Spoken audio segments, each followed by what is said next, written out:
Crossover. Oh, killer crossover. Just crossover. It just crossed him over. Nastily. Another victim to the crossovers. Cross him up and sit him down.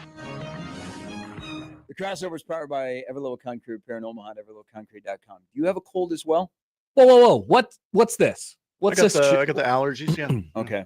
Come on. I got a cold. I had a little bit last night. That is a little better today. It is grinder. Nebraska-Creighton week after all. Everybody's got a cold.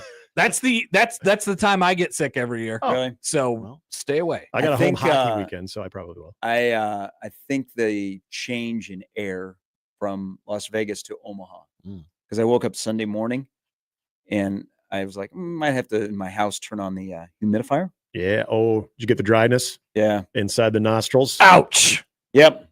Ouch. It is Nebraska-Creighton week. Don't let anybody tell you. People forget. Rivalry day is Friday. How could we forget? You know what? I think we'd be more excited if Nebraska football wasn't 5-5. Maybe. Maybe they won't this be. is something else. They to still look will be forward on to. Friday, unfortunately. Yeah, they will. Yeah. I mean, at least there'll be something Maybe like by Sunday, when you're standing at the Bud Bar, you can discuss. The Michelob Ultra bar. They've changed it. It now it is is? Michelob Ultra. Michelob But, I Ultra mean, it's and still- basketball handshake. It's still the Bud bar. Well, Michelob Ultra is a much more popular. What is the beer on golf demographics course, for so. Michelob Ultra when it comes to men? We've done this before on a different crossover. The demo? It's older. golf course. Golf course. Nick beer. Hammond. 45. Is he young? Is he old? I don't know. You like Mick Ultra, Nick? It's not my go-to. Tastes okay. like there's just No. it tastes like water. Yeah, I don't know. It's very much a water beer. it is. I don't really drink. But Definitely I will not my- say this: not so my I go-to. had a pumpkin spice beer with Ooh. cinnamon sugar around the rim. What? Oh, Gonna say On purpose? Did not hate it. That Oh. sounds Did not weird. hate it. That does sound weird. Because I do the old pro. I don't want to look like a tourist in Vegas. I kind of want to act like a local. So you I'm didn't so- buy the big cup with the thing from Fat Tuesday? That's another. Oh, You know, did? Well, yeah, because you can walk up and down the strip Of course you can. drinking and smoking. Yeah. Mhm. So why not? You sit So you down did at the both. slot for a couple of minutes. You delivered a nice whatever you want, and then you take a walk. So you walk in and go, hey, well, what's your signature drink? And he goes, I got this for you. And I'm like, okay, I did not hate it. But here's the problem, though. It depends on where you stop for the daiquiri. Yes. Some Daiquiris. places like, hey, do you want tequila or vodka? And then you don't know if it's just straight tequila in a 24-ouncer. That's right. Yeah, I ran into one of those. Oh, so you were all tequila? Well, I was Whatever like, it was. tequila and maybe a little bit of red. Okay. I'm like, oh, okay, so that passes the daiquiri. For- But yeah, for basically, color. you just gave me a 24-ounce shot of tequila. Well, I would be thanking them.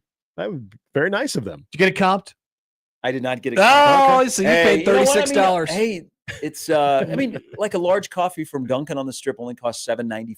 That's pretty good. Yeah. Actually, it's So the prices That's have not kind bad. of stabilized there in Las Vegas. Oh, yeah. I think a large coffee at a local place, well, remain nameless, is very comparable to that. Right around six like- to $8. Really? You go to a bougie coffee shop. You go. The one to I go that to too. is like 4.5. You go to that one too. So does Connor. I get one from there, and it costs $4 and Is it four? Okay. $4.99. Yeah. Actually, I take that back. You're right, because usually I'm buying it for myself and for my wife. Yeah. People were like, I come in with the cup. People are like, what kind of drinks in there? I'm like, it's just coffee. They're like, there's Oh, nothing. Nope, it's just coffee. You don't go with any oat milk or anything. No. Okay. No. Hmm. No. Did you guys see Mike Tyson's butt?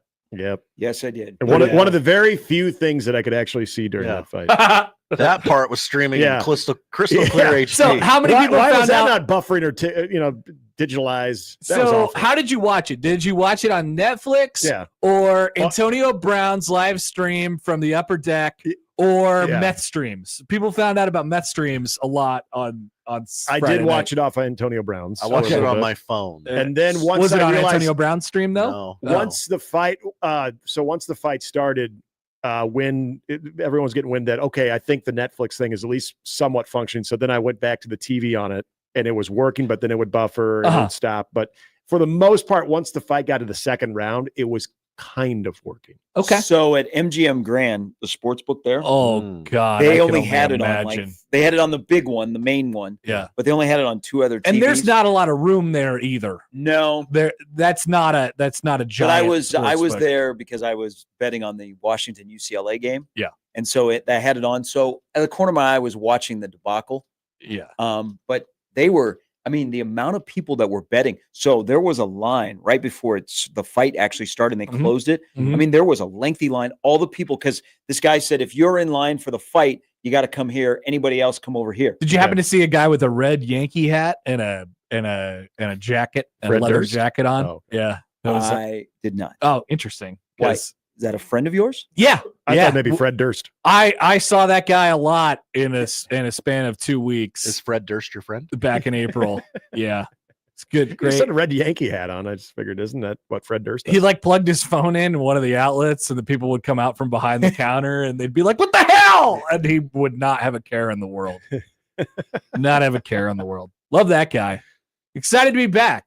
Excited to be back next week. Mm-hmm. A week God, from you guys are a long way away. a week from right now, we'll be doing our show from Las Vegas somewhere. You be at Circa? Yeah. Way at the other end of the strip, way down there. It ain't on Fremont the Street. strip. Yeah. I mean, you don't realize how far away Circa is, like the T-Mobile. Like we had to, when we left on It's Saturday, like a to go to 15-minute Southern Uber. Utah, Yeah. like you drive on 15 so you can see the strip Uh-huh. and you see where Circa is Yep. and then all the way where the Roomba or It seems close. It's not. no. It's not. No. That's a great place to get in your steps. Vegas? It is. Hell Oh. yeah, it is. And Absolutely. and next to the Walmart on 72nd and Pacific, it is one of the best people watching spots in America. Better than Vegas? Wow. You need to go to the Walmart on 72nd and Pacific. I've seen the Walmart at 72nd Pacific. I've only been there like during the day. I guess. Oh, Yeah.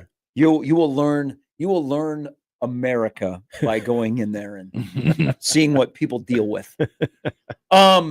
So like some of us are in football hell, like your college team and your pro team kind of mimic each other. Ouch. Like Nick is in football hell. Ouch. Because The Nebraska fan is since not a good place. 2022, the Bears are 5-17 in one-score games.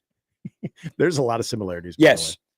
Shocking. So here's the thing: like after you lose a game like yesterday, or you lose like Nebraska did on Saturday, are you accepting texts from people, or are you not happy?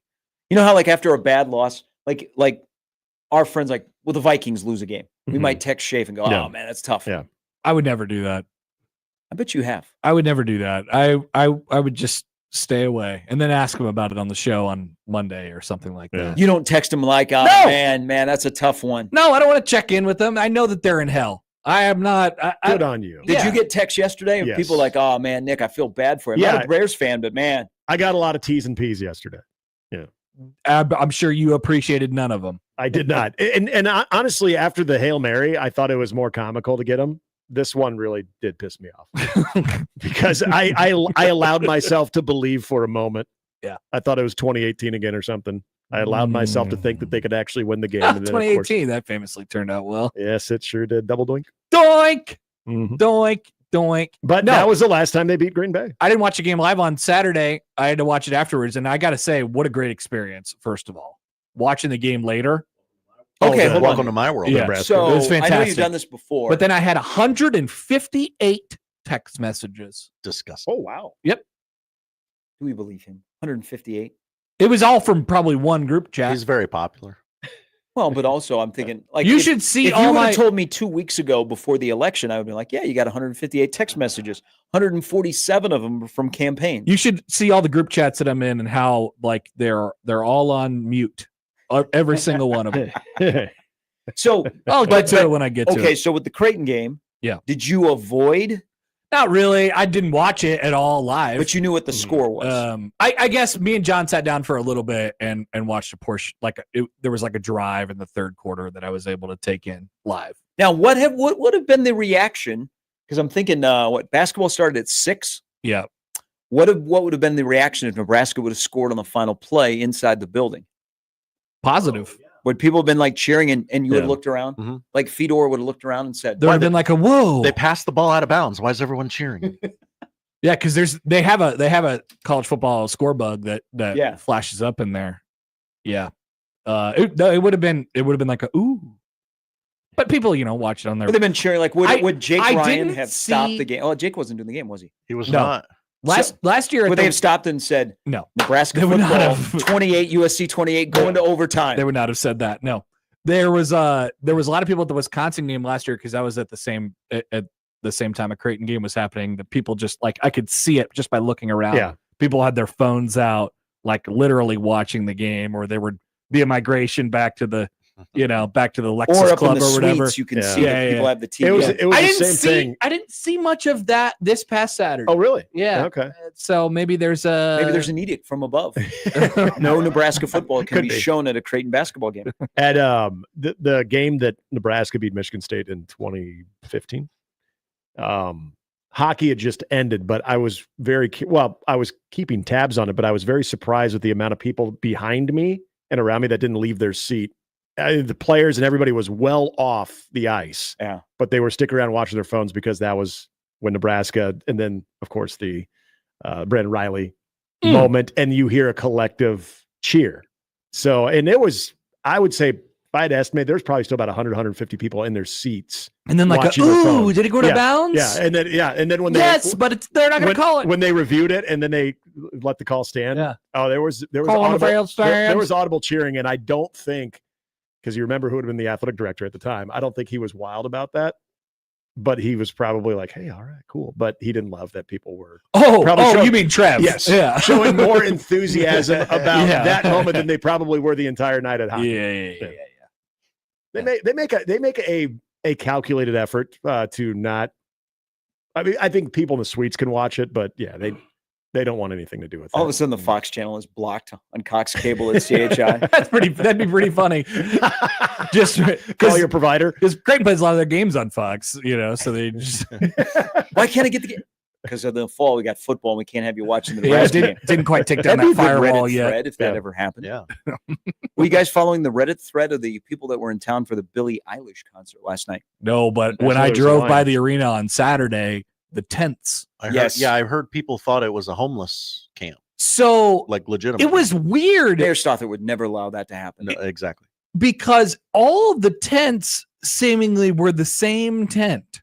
It was very odd. The kids The look kid- exactly the same. The- Ironically, so they Do you must have think all she puts out tents for them? they must have all found a deal at Costco okay. or something and got the same deal. All got tents.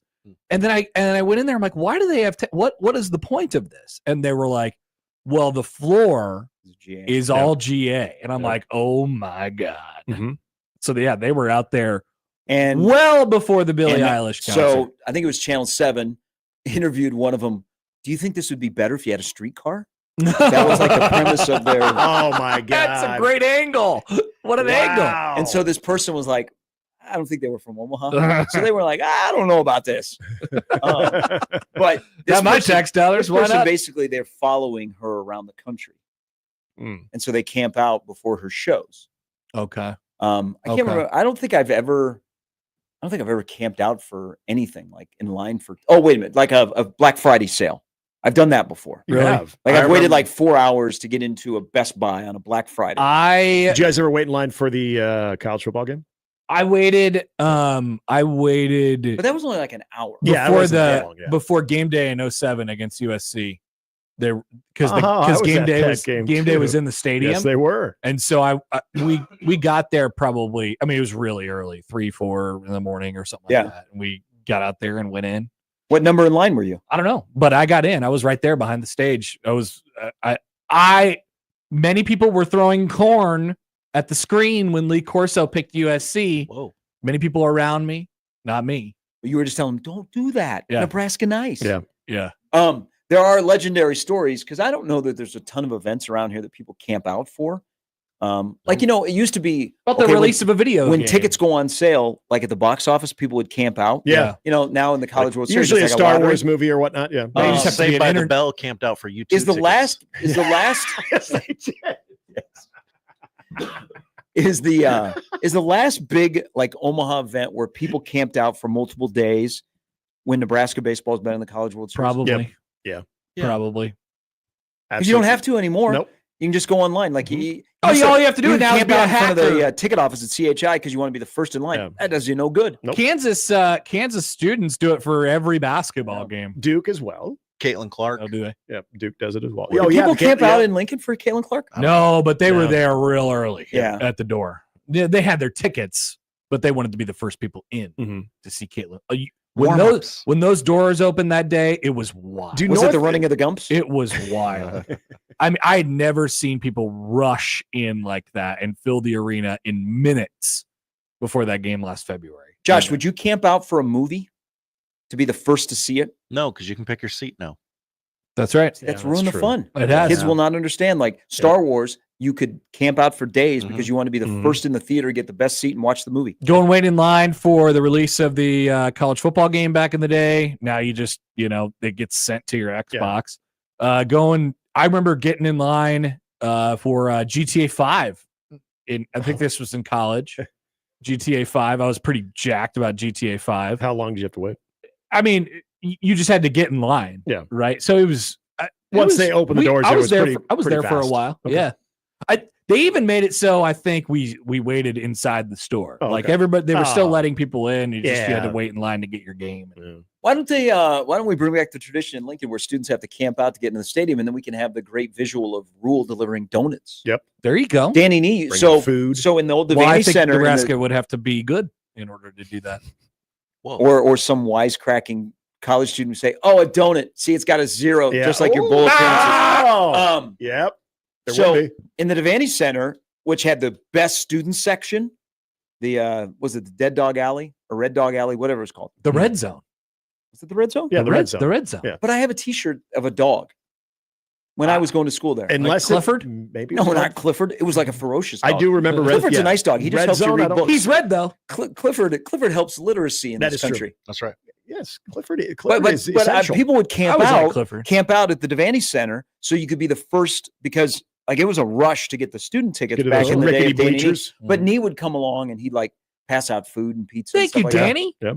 Thank you, Danny. I believe Bill Self does that at Kansas. I know Duke does. Does North Carolina students have to? I mean, it's a bigger venue, but I thought maybe their students also. They don't go to school. I don't know. I think it's just athletes. Oh, yeah.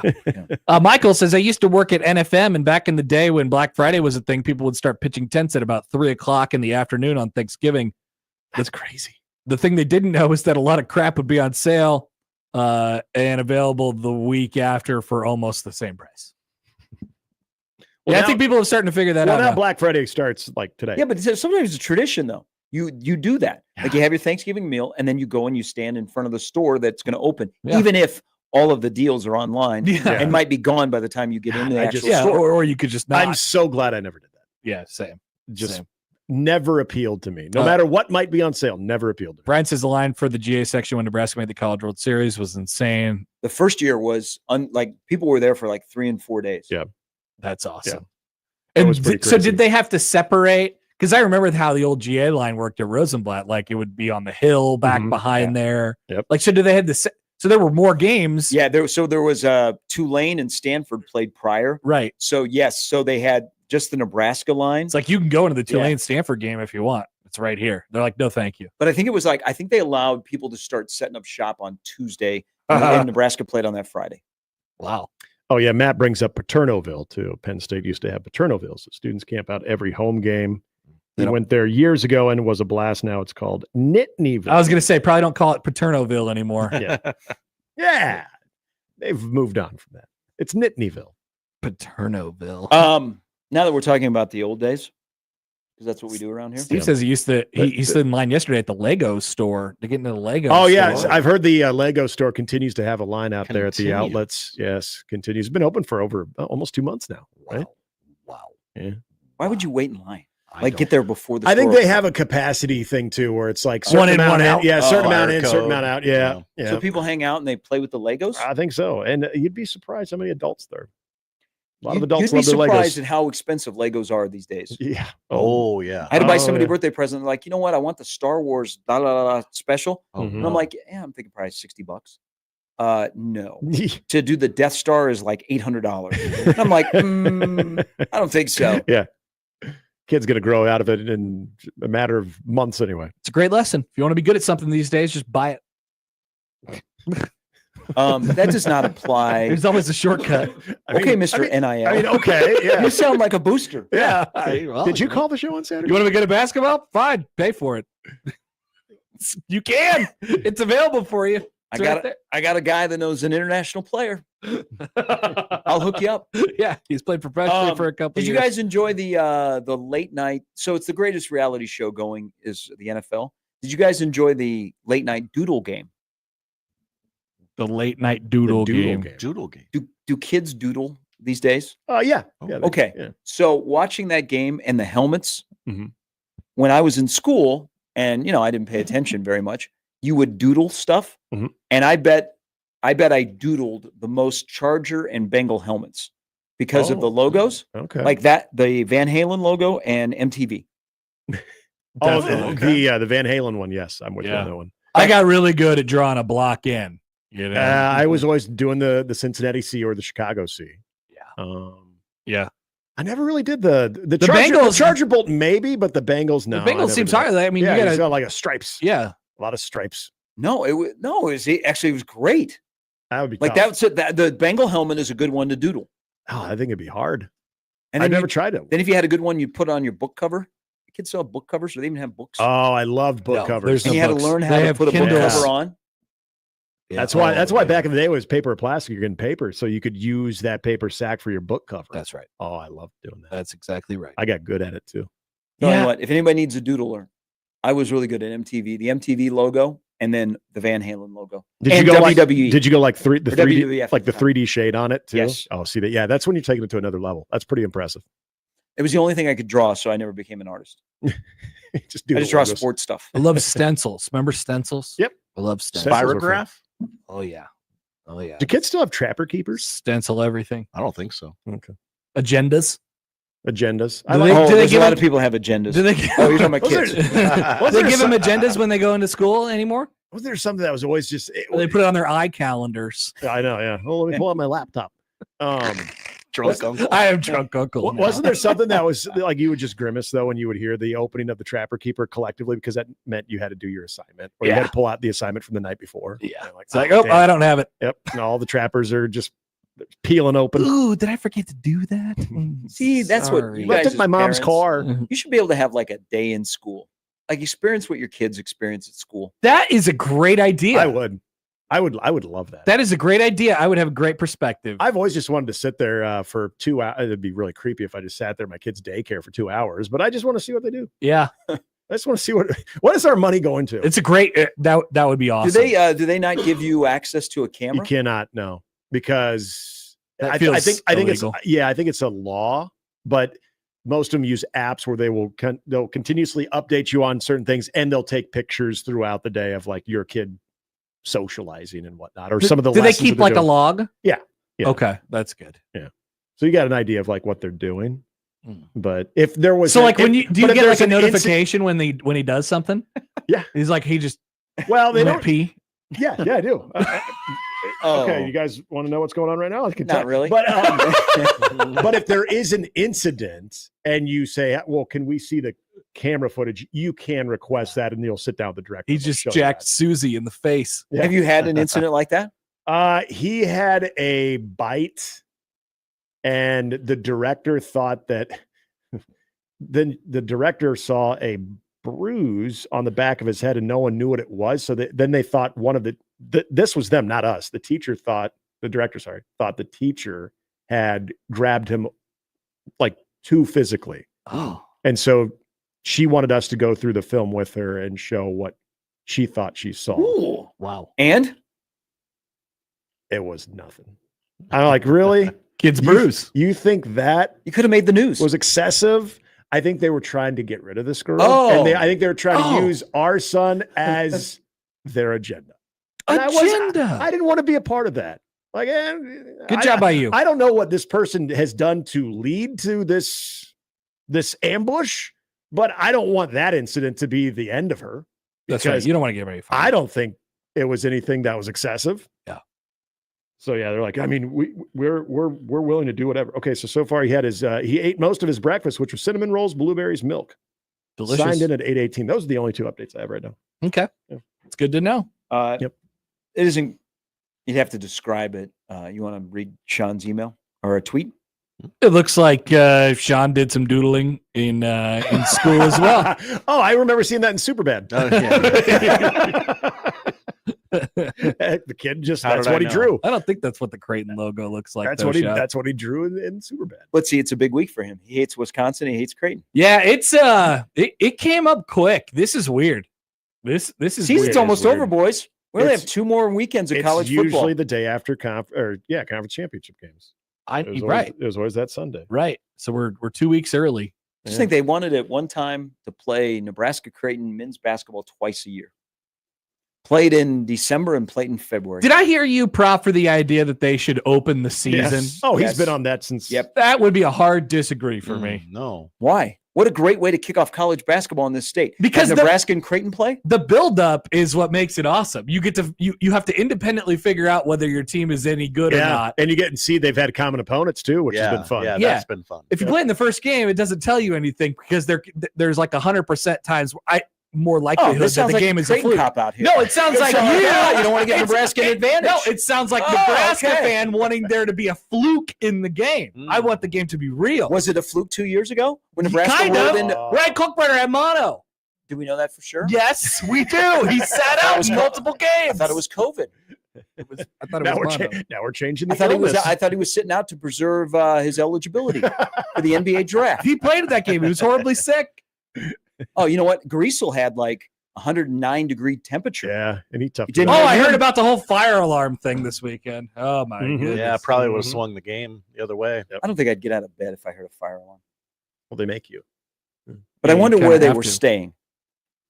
Like a Holiday Inn Express, probably. Well, there was a Holiday Inn in downtown Sioux Falls that probably is a little past its prime. Okay. That's where they were. I guarantee it. I'm guessing maybe you don't think they were staying like at the Hampton Inn? What's the big I don't know where the doors open to the outside? I don't know what they got deals with over there. What's the big one that's connected to the Premier Center? Is that that's like because that's pretty decent. Yeah, it's like a Sheridan. Yeah, like Sheridan. a Westin. It is. It's a Sheridan. That's what it is. Yeah, that stated that one many a times. You know that Walker, there was in that game, he had like some fungus issue with his foot. They didn't know if they'd have to amputate it the day before the game, but yet he played. It's stories like that make the rivalry great. Yeah, a little bit of mana. I mean, Fred had to turn off his pacemaker, the coach in that game. Why couldn't Kalkbrenner You know play? the inherent risk that he's taking right there? You guys make great points. I don't know. Do you think I look at the series history and I say, that one was kind of weird. Hey, as you know, any given Sunday in this rivalry, totally. Most of them, Creighton wins by 30. Let's be fair. They only won by 29 last year. 29 is 30. And you know what really screwed? 29 is 30. I've long said this. No, it's not. How many 29-year-olds are like, oh man, I can't wait to be 30? They're like, oh Jesus, I'm about out of my 20s. 29 is not 30. It's a milestone. No, it's not. 29 is not 30. 29 There's is 30. a difference between getting beat by 29 and getting beat by 30. Nebraska lost by 49 to Indiana. It was 50. No, it wasn't. It was 7 touchdowns. Nebraska lost by 50. They didn't lose by a 50 burger. If they would have lost by 50, Connor, it would have been 57-7. They lost by 50. They didn't lose by 50. 50 points. I just want people to know, do you think anybody in the SEC would beat Nebraska 56-7? I'm just trying to make a case for Indiana. Yes.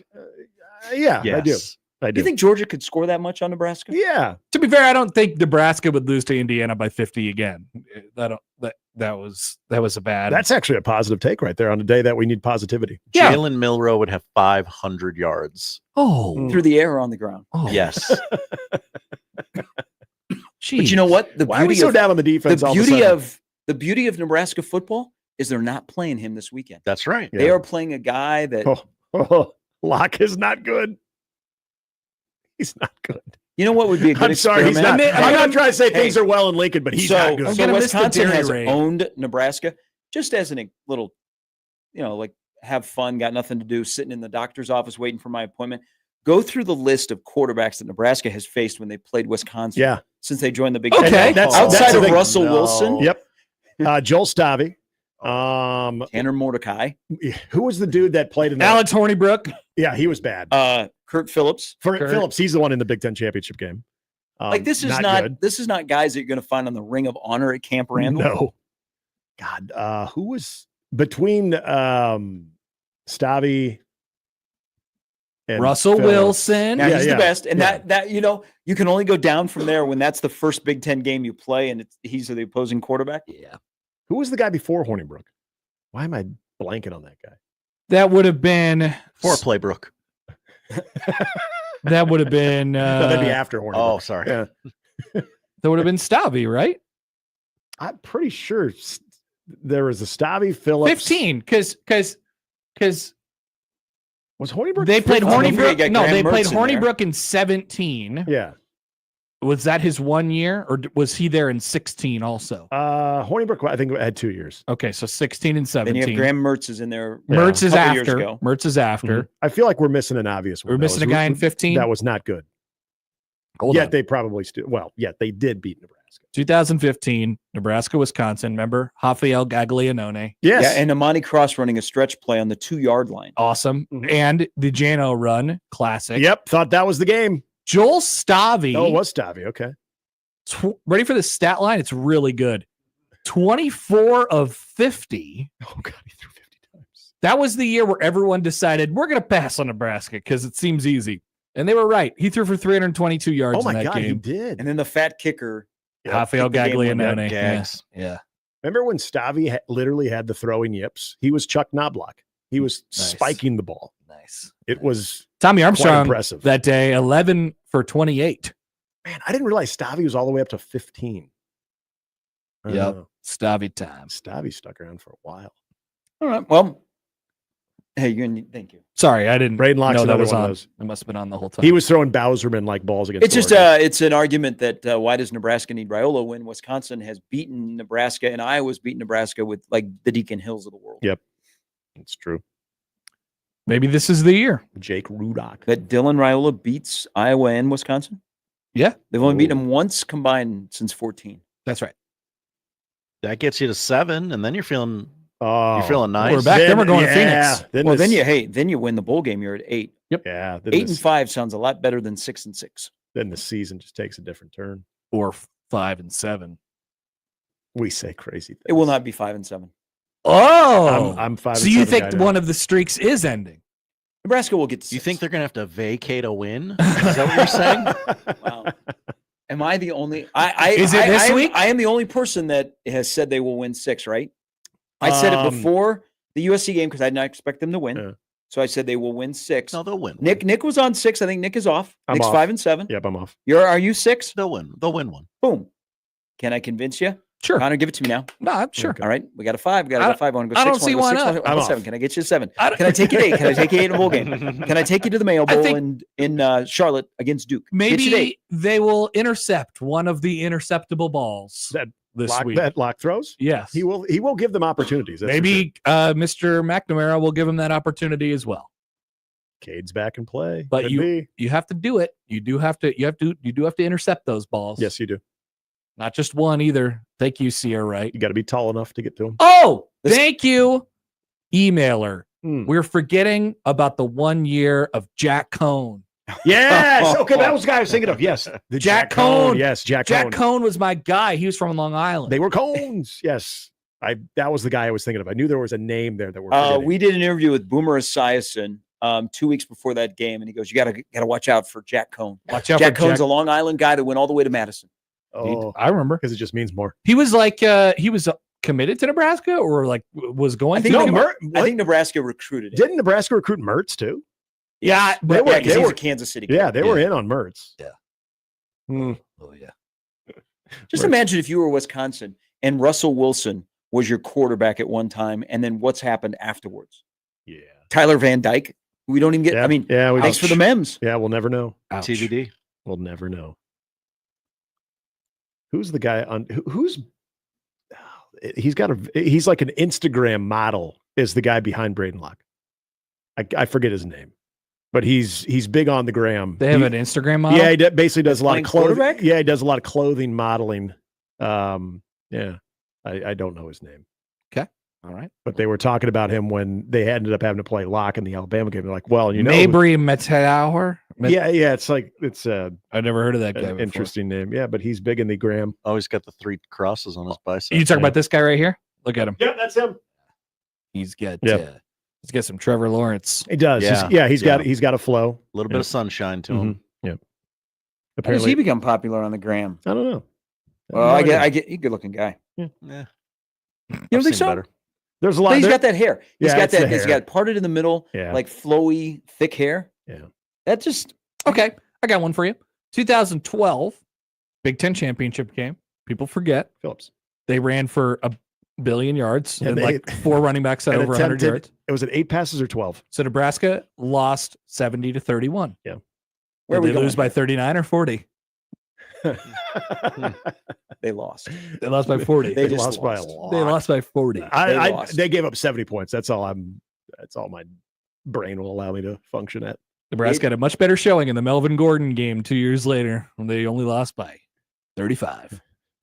Melvin Gordon ran for 400 You know yards, what? all in 3 quarters. The discussion around the 2012 game. 400 Thank God Kenny yards. Bell had that hit at the end of the game. Yeah.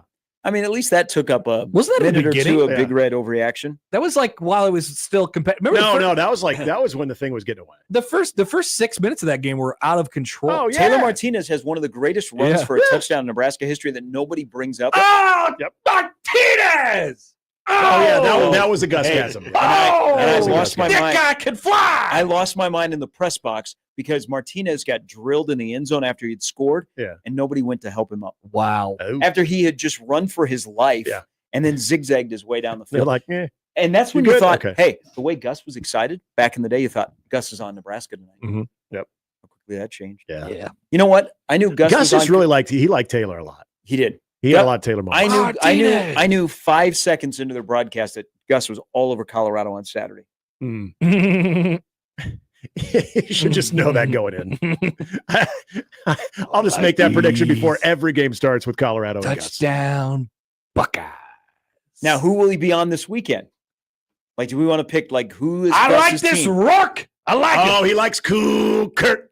Don't forget about Curtis. Cool Kurt. Are the This Ohio State guy, fans going to Kurt. get upset at Gus because Yep. he'll be on Indiana Signetti. right away? He will. Betrayed us. He will. If Cool Kurt has a big throw in the first drive, it's over. But There's he does not He's refer always to- at Ohio State though. It's like he drops the world famous. But if he doesn't say world famous right away, Ohio and he- State Buckeyes. And he doesn't have Maserati Marvin. Yeah, but Has he had a nickname for Will Howard? no. no, he has the energy Wild of- Will. When he's been doing Ohio State noon games, Yeah. nah.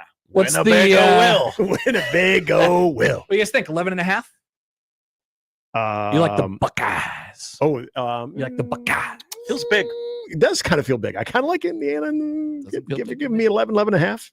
Like to see that thing up to 12. Indiana off a bye week. Look what happened last time they won off a Yeah, bye they week. did. They only won by 49. Did pretty good. 50. Not 50. I don't know how our math is off here. I don't see what's so hard to understand about it. You lose by 49, you lose by 50. No, there's a difference. There's 1 point. It You feels can the do the same. math. 7 touchdowns. 50, Oh. you have to go. We got a Scott Tolzien mention in our. Oh, yes. Scott Mentions. Tolzien. Yeah. Another nice. great Wisconsin. I mean, if we're going to just name random Wisconsin quarterbacks, K-State and Wisconsin's Allen Everidge of Papillion. Nice. There's one right there. Nice. Daryl Bevel, Bucky. Yep. Daryl Bevel. Brooks Bollinger. Yeah, he was actually kind of good. Like they've also had a stretch of like back in the day quarterbacks that like Russell Wilson still playing, but quarterbacks that went on to coach. Like Daryl Bevel bounced around as an OC in the NFL for a while. Yep. It's a perfect spot because it's basically just producing backup quarterbacks. It's like, hey, you're going to turn it around, hand it off to Rondane. Cool. Does draft day count? Sounds Bo good. Callahan. There you go. Bo Callahan from draft day. All right. Not real. Well, you guys have a great afternoon. Oh yeah, It's like perfect weather. It's a good day for a nap. That's it. Is this a 49 or 50 point weather? If it's 49, if you got to wonder, it's probably 50. It's not. That's the crossover. So what was this weekend? Nebraska lost by what? 8 or 7. Yeah. They still lost by 8. You lose by 8, you lose by 8. 10? Score. People always like to say the one score thing, though. You One lost by score. 8. Yeah, it was one score. They lost to Ohio State by one score that one year. That was 8. Yeah. Hey, this was in Vegas the other night when I was there. The MLB award show where they didn't hand out any of the awards. Like you'd think they have an award show and give out the MVP, Cy Young, Manager of the Year, Rookie of the Year. Nope. Those are all this week. I know. Yeah. Have a great day. You too. Thanks. See you. It's Crossover powered by Every Level Concrete Repair in Omaha at everylevelconcrete.com. It's Monday. We'll start things off next.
Friday, 1620thezone.com.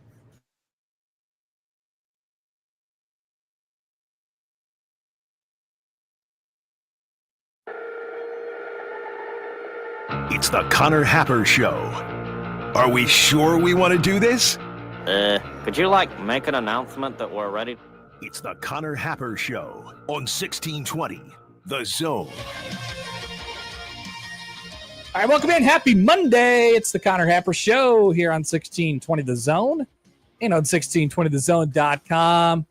Connor Happer, Josh Hodson with you. Welcome back from a weekend full of sports and clouds and things of that nature. Yeah.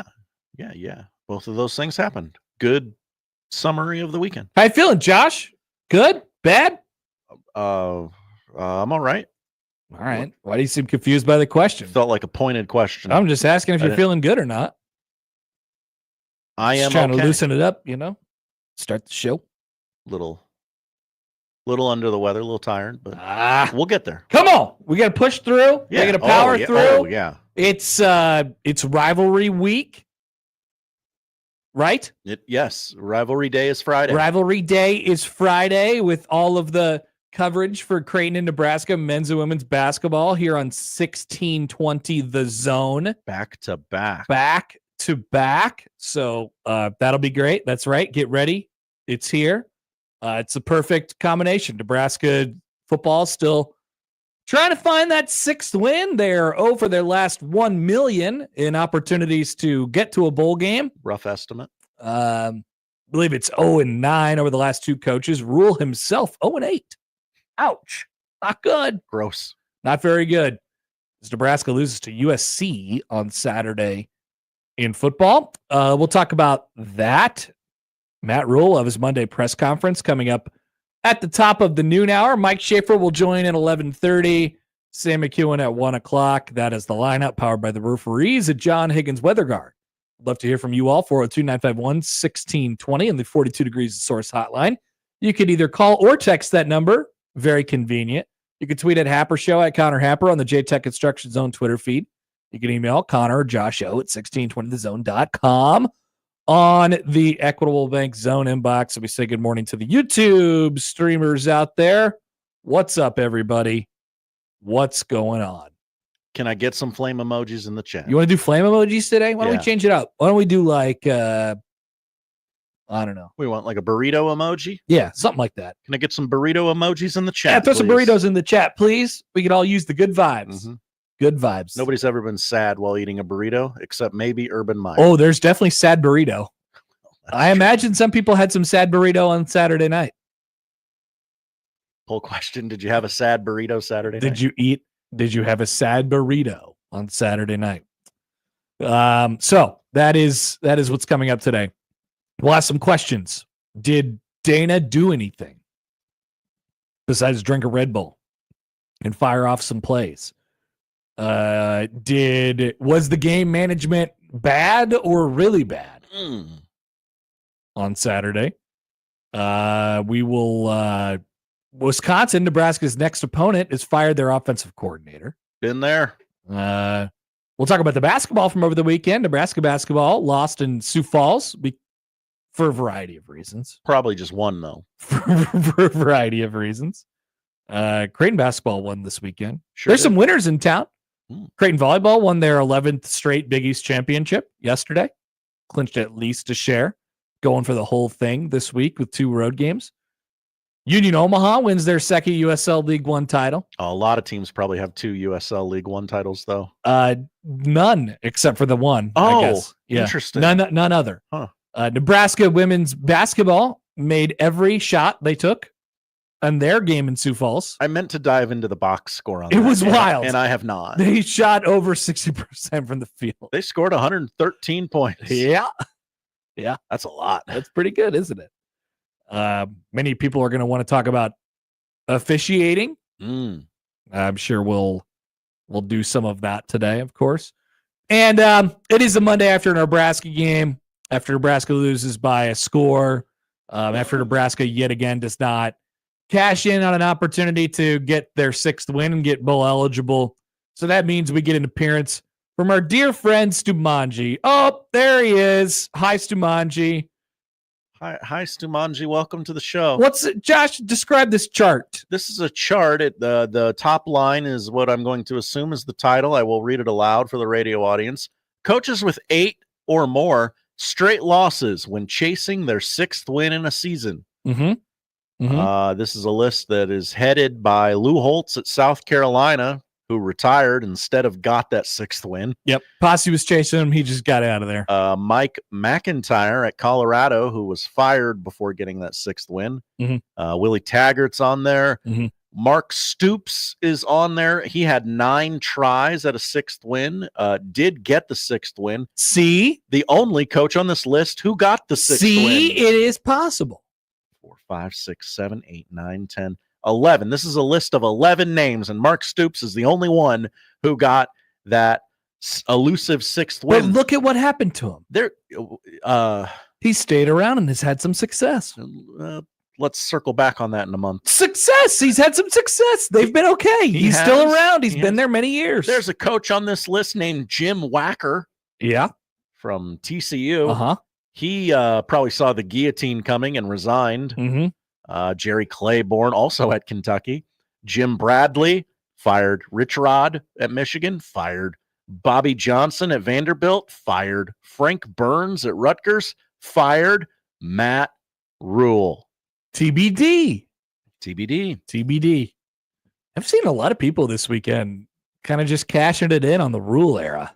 People are just like, this isn't it. Sorry. Try something else. You guys are crazy. Feels a little early. Yeah.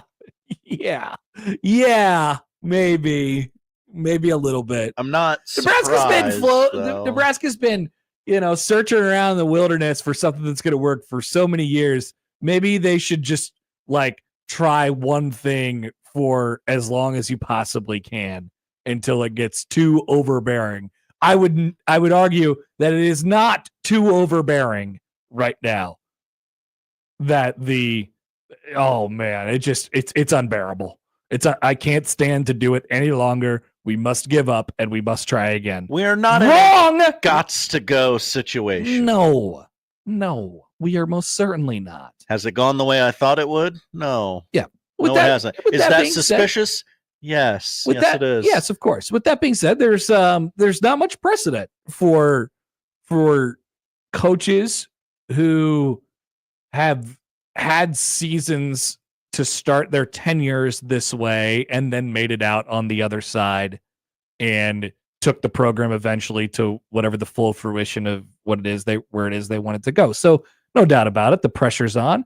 But Nebraska has 2 more opportunities left this year to get a win or 2 wins against rivals, Josh. Yeah. Something that would make the fan base felt good. And I would say overall, and I know people aren't going to want to hear this, but I don't know. Because I don't want to say that Nebraska took a step in the right direction. No moral victories, Connor. Yeah, no, it's not a moral victory, but Nebraska hit the reset button on their offense this week, on their offensive coordinator. And I did think he made a difference. I liked a lot of the new things they were doing. I thought the play calling, first of all, made sense. That helps. I thought as a system that is getting close to getting a little bit more tailored to what Dylan Raiola, I should say, to have success. That's good. You get the ball out of his hands a little bit quicker. He's still going to make those throws. I think he's still a little skittish. But Nebraska's answer, as I said a couple weeks ago after they lost to UCLA, this is the way. They have to keep. If you're punching a wall, just keep punching it. Punch it until it eventually knocks over. This is the way.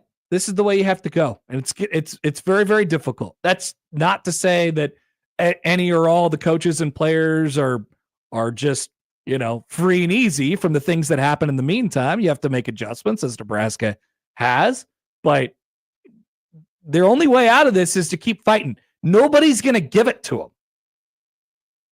Nobody's going to give it to them. They have to go get it. Or I should say people are going to keep trying to give it to them and they keep not taking it. Yeah, you should take it if they give it to you. It's shocking that teams continue to leave things on silver platters for Nebraska and they continue to not take them. It's very sad. Sierra Wright got one on the pick 6. Nice job. Sierra Wright, the actor. So Jaden Mayava's out there and he's throwing every ball that should be intercepted. He's like, well, would you like to intercept this? And Sierra Wright was finally like, yes, I will take it. And I will take one of the house. So let me go through all the plays that Nebraska didn't make. I guess this is not an exhaustive list. It's just the ones that came to my head. The 500 ball that went over Tommy Hill's head. I don't know what's going on there. I don't know how that happened. I would not advise that throw to anyone. And I guess credit to him for just tossing it up there. But Tommy Hill's not in position to make that play. It goes over his head and it ends up one play later getting USC's first touchdown. The one that went directly through Malcolm Hartzog's hands and then off of the receiver's chest and then back off of Hartzog and then back into the wide receiver's hands for a touchdown. Ouch. The fielding a punt at the 4-yard line. Why do we keep doing that? Another one with Malcolm Hartzog where he jumped and he undercut a route just for the ball to go right over his head for a first down. Great play. Got to finish it. Dylan Raiola sliding too early on a 3rd down. A batted ball at the line of scrimmage, or a force out, I guess, by James Williams it would have been, that came out wobbly and then was tipped by the USC wide receiver because it was 8 feet behind him. And then it went off of Javen Wright and then back into the wide receiver's hands in a crucial spot on 3rd and 10 that got him to 4th and 1. And then they did the option run on 4th and 1, and Marks got all the way down the sideline. Getting a field goal after their best drive of the game to start the second half. Getting a field goal after a strip sack fumble.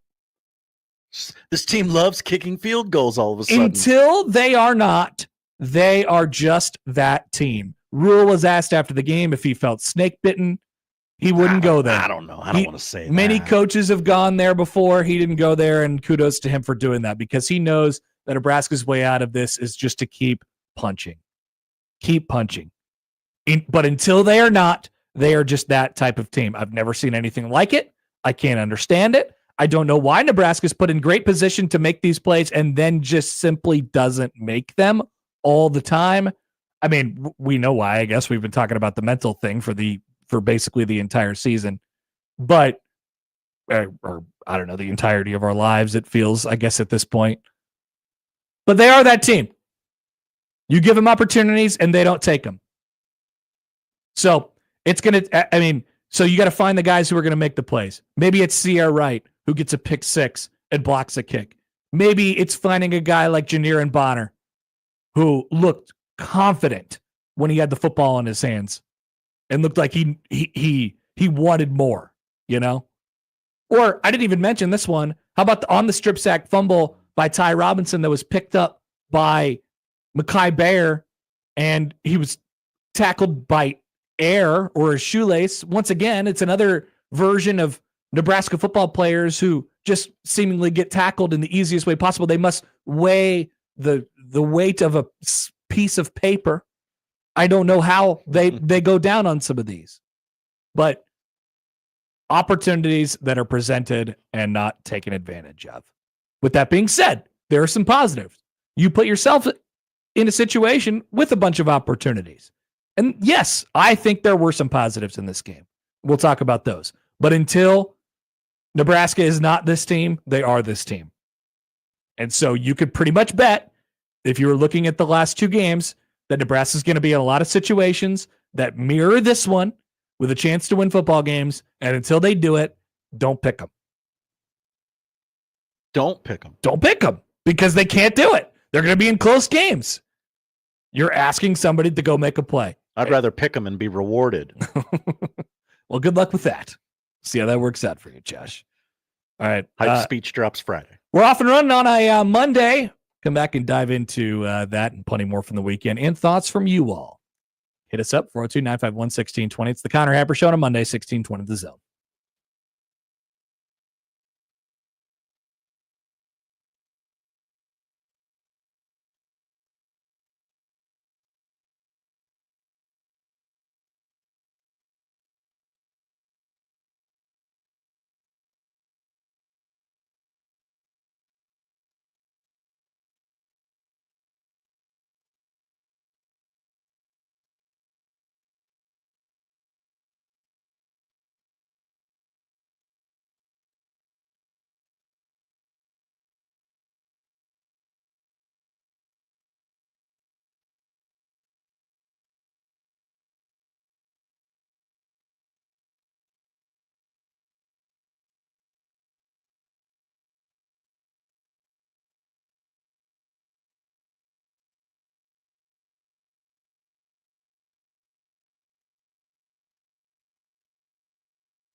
Let's get back to the Connor Happer Show on 1620 The Zone.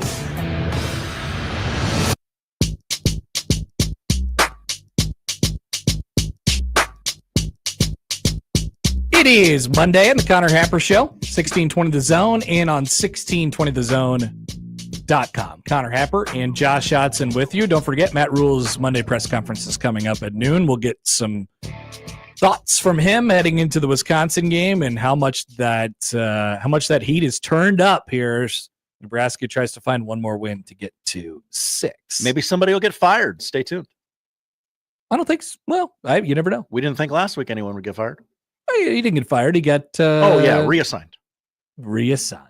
There you go. You're right. And now he famously makes $1.4 million as a tight ends coach. That's right. People have opinions on this, like Michael on the text line. Oh, can we talk about how we pay a tight ends coach $1.4 million and its tight ends catch the ball and then stop all the momentum they have to get tackled instantly and or catch a first down while down 8 instead of getting the ball to a ref? We make the first down gesture instead. This is a very wordy text, but can we talk about that? We can talk about how the tight ends are not good, but we cannot talk about a tight ends coach making $1.4 million because that's stretching the truth. Great point. Because you made a change at offensive coordinator and it's in the middle of the season and that's not how money works. But yes. He is making $1.4 million this year, but 9 of those games he served as Nebraska's offensive coordinator. Does that texter get paid, I don't know, $40,000, $50,000, $60,000 to sit on the toilet and text us? Hey, we appreciate that if they do. I do, yes. Do you think people text us from the toilet? Absolutely. Are we on in the bathrooms at your workplace? We're on in the bathroom of our workplace. That is true. I'm very proud of that fact. It's kind of helpful. Very proud of that fact. But we could talk about how Nebraska once again gets these things kind of handed to him sometimes. I mean, we said at the beginning of the show, hey, nobody's going to give it to you, but there are a lot of times that I could think of during this horrendous streak for Nebraska that, the bowlless streak or whatever, that teams have tried. Teams have tried to hand things to them, and they don't take advantage because of a variety of different things. And in this case, from Saturday, I thought what made it worse was that a lot of times Nebraska was in position to make plays. They just didn't make them. So I'm not going to throw out what got you there just because they're not making them. Nebraska needs to find a way to make the plays. Somebody has to do it. Or you got to roll with the guys who aren't infected by whatever thing is going on with Nebraska football right now from a mental perspective. I don't know. They don't know. People always say, and I always get triggered at them because they say, hey, they don't know how to win. And no, they don't. They don't. But it's not like they're like totally that far away from it at this moment. So there's a lot that we need to get into. There's game management stuff. Josh, I was already, before we came in the studio this morning, Josh was already doing his Husker fan sarcasm voice about you were ranting about take a timeout. You needed a timeout or something like that. Why'd you take that time out there? You're not going to have any time. They had plenty of timeouts at the end of the game. It didn't matter. Okay, but I will say this is pretty rough. Let me get to the. Oh, it was super weird. So not just the time. We talk about the timeout too, but Nebraska gets set up with the ball with 2 minutes and 45 seconds left at its own 25-yard line, and they're down by 8 points. And yeah, you need the full touchdown and a 2-point conversion in order to just extend this game. 2:45. They run 2 plays for 6 yards before the 2-minute warning. 2 plays for 6 yards in 45 seconds. Thoughts first? Not quick enough. Great. Good take. So then and then they had a third down and a fourth down coming out of the 2-minute warning. So just for Nebraska to get its first down of that drive to extend the drive, they ended up getting 16 yards up to the 41-yard line because they got 8 on the first down pass, right? 16 yards, 4 plays, 1 minute and 30 seconds. 1 minute and 29 seconds. And you only have 2:45 to get down to get 75 yards. So your pace ain't great. No. Your pace ain't great there. And I know what Rhule would say. He would say, hey, look, we got to get it. We just got to get it right. We just got to get it, And he's right. You have to get it right. But Nebraska can't be taking 1 minute and 30 seconds to get 1 first down on the drive. It's not Edmond. And they burn through the 2-minute timeout, the 2-minute warning, the 2-minute timeout. To their credit, they do position themselves thanks to a great pass and catch by Jalen Lloyd to get up to the 38-yard line, to get up to the 14-yard line before they really had one shot at the end zone. And of course, naturally, right before they're about to run a gigantic play, a game-shifting play, what happens, Josh? Procedural penalty? That's right. False start. I believe it was everybody but the center. That's right. Okay. I remember now. So, it's baffling to me. It's baffling to me. Incredibly and baffling. That's not a reason to throw out the coach. That's not a reason to disrupt everything that you've been doing. We've experienced that over many coaches. Absolutely. It's not one particular coach's fault. Yeah. And then, of course, there was the play in the end zone, which Banks obviously got pass interfered. We could talk about refs and how to handle refs and stuff like that. It was a horrible miss. It was a horrible missed call. Among many. Nebraska definitely should have gotten themselves probably some more opportunities at the end zone, though. Mm-hmm. Dave in the YouTube chat. Hi, Dave. 10:30 left in the game, 4th and 3. You're 5-4. You've lost 3 in a row, down 21-20. You punt. You get the ball back with 2:45. Yeah. What'd you think about that, by the way? At the time, so let's just set it up real quick. Mm-hmm. So Nebraska, it is 4th and 3 on their own 40-yard line, and they come out in the punt formation. They're going to punt.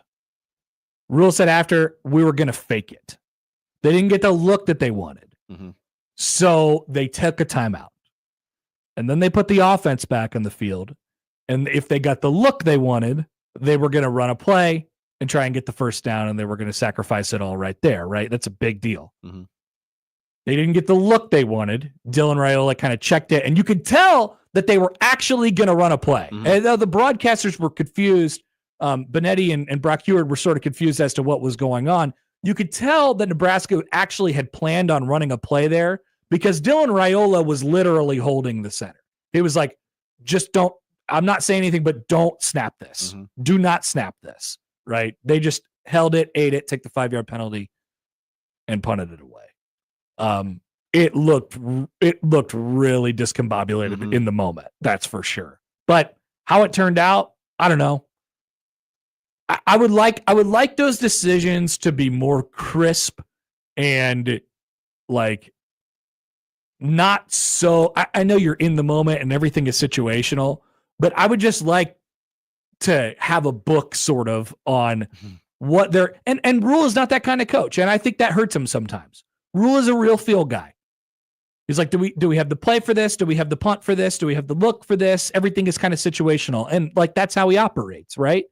But at the same time, I would like to, like in my head, based off of history, I would like to know, hey, you go for this, and they're the type of team that goes for this, or they're the type of team that punts this. And we don't know that about them. So there's this constant push and pull of aggression and conservative nature and what they do. And it's just, it's hard to know, but it definitely is all situational with them, which I think is a good thing. Like you want to be in the situation, but at the same time, it underscores the fact that Nebraska doesn't really have the whole, what are we thing down quite yet, which is definitely damning on the coaching staff. At the time I said, okay, there's 10 minutes left. You can get the ball back with plenty of time. Did I think USC would run a 7-8 minute drive there? No, I didn't.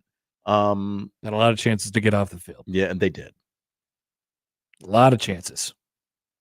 Including on the stupid one where it went off of right and it went back into the receiver's hands. I can't, some of this stuff is just hard to believe. That's how you know. Okay, might not be our day. When I have a text from you here in just a second, let's get to a phone call. Here's random Mike on the 42 Degrees of Source hotline. Hi, Mike. I think we're going to win the next 2 games. Why is that? And then I think again. Why do you think that? No, look. You don't think that? Then I think again. But here, the improvement between the first and second game of our coordinator, I think that could be significant. Do you agree? Between the first and second game, yeah. I'll tell you what.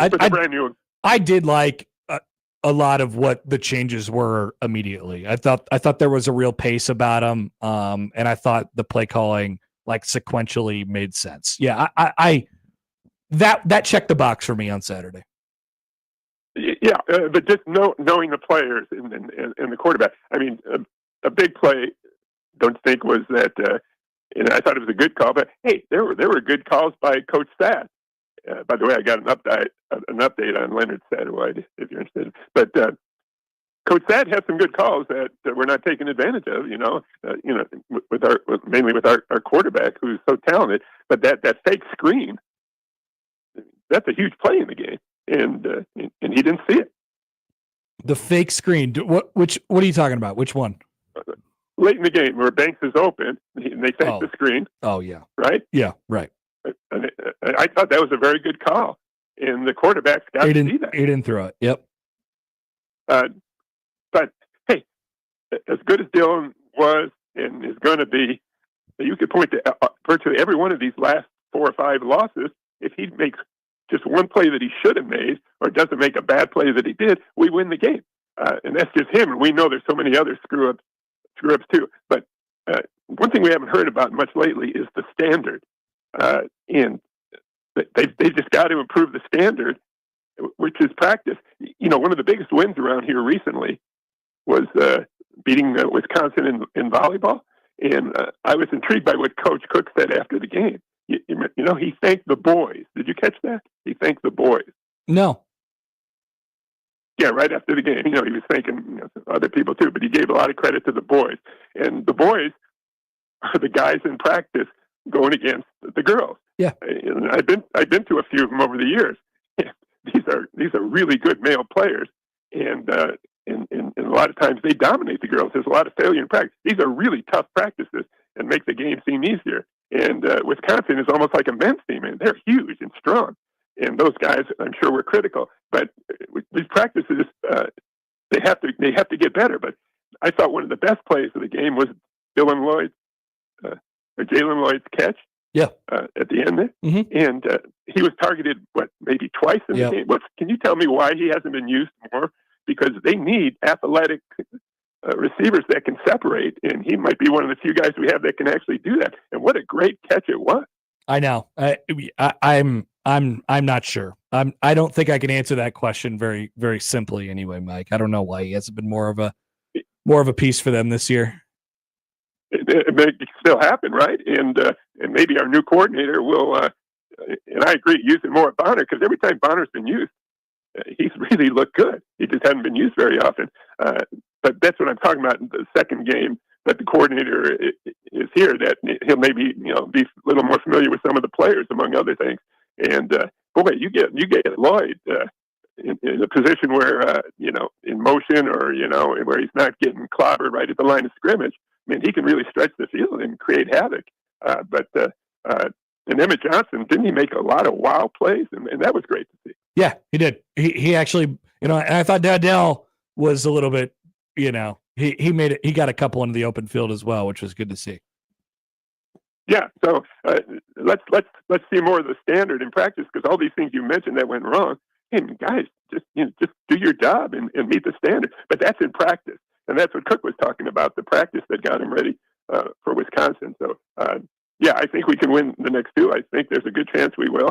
But then I think again. So Take care, man. Thank you, Mike. It's just really, stuff to sit like, right? How do you know that a guy that, not to, exclusively put Malcolm Hartzog in the spot, but like, you're at that situation in practice and the ball goes right through your hands, or you're Tommy Hill and you're in that situation in practice. It's tough to simulate unless you're really in a game. I don't know what that has to do with it. I think Nebraska is doing a lot of things right at the moment. It's just not making plays that other people, normal teams, make all the time. It doesn't have to be because their players are worse or their players are better or anything like that. We see a lot worse players around the country make plays similar to these all the time because they're in position. Nebraska has players that are in position. They're not making the plays. And I think that's what Rhule was talking about last week when he's like, hey, some of this is just on the players. Yeah, it kind of is. But that doesn't absolve coaches of it. I'm not picking sides here. It's all inclusive. It's everything combined into one. But, I don't want to throw out a lot of what Nebraska is doing right now because I think a lot of it is pretty good. But eventually the rubber's going to meet the road and you have to make more plays than the other team and you have to get off of this ride that you're on somehow. I'm going to be the proxy for the audience. Okay. With this opinion. What are they saying? Well, this is actually how I feel, and the audience agrees, I guess. I don't know. I don't want to hear another damn word about practice. Yeah, I don't care. To a certain extent, it does not matter. Like, I understand as a coach, you're telling the media, we did that we ran that play 84 times in practice this week, and it worked 90% of the time. So yeah, it's confounding to me that it didn't work on Saturday, but in the end, it didn't work on Saturday, and that's all that matters. Yeah, every week, teams rep stuff that's going to come up in a game, and sometimes it works in practice, sometimes it doesn't, sometimes it works in the game, and sometimes it doesn't. Yeah. But coaches like to, when it works in the game, they're like, yeah, we repped that all week in practice, and we thought we were going to have a chance to do it, so we did it, and it worked, right? Nebraska just never works in the game. It doesn't mean they're not practicing it. Right. It doesn't mean they're not doing well at it in practice. I assume they practice very well, very hard. I think so too. I'm sure they do, and I'm sure you'll hear some of that today. A couple of texts here before we get to Schaefer. Yeah. Let's see. The play that turned the game from the 402 was Dylon sliding before he got the first down. Punting instead of going for it, USC promptly went down and scored. The kid had to be aware of the situation and wasn't there. Flip the mojo. Yeah. I think Dylan, he's I thought Saturday was better for him in the department of being confident and making quick decisions. Scott Wolf hates that guy. I think in the case of the one that Mike mentioned there to Banks, who was wide open in the end zone, or near the end zone. He probably just came off that a little bit too early, I guess. But it's there, right? But I didn't think it was a case of him being skittish, right? Earlier in the year, or maybe before the bye, I was kind of thinking, this guy's turning down easy stuff. I don't think he turned it down. I think he just didn't see it. Mm-hmm. That's a regular freshman thing, and that stuff has to be better. But that is not it. Like, there's a difference between what he did there and what he did a couple weeks ago, which was straight up turning down easy stuff out of what? Fear, lack of confidence.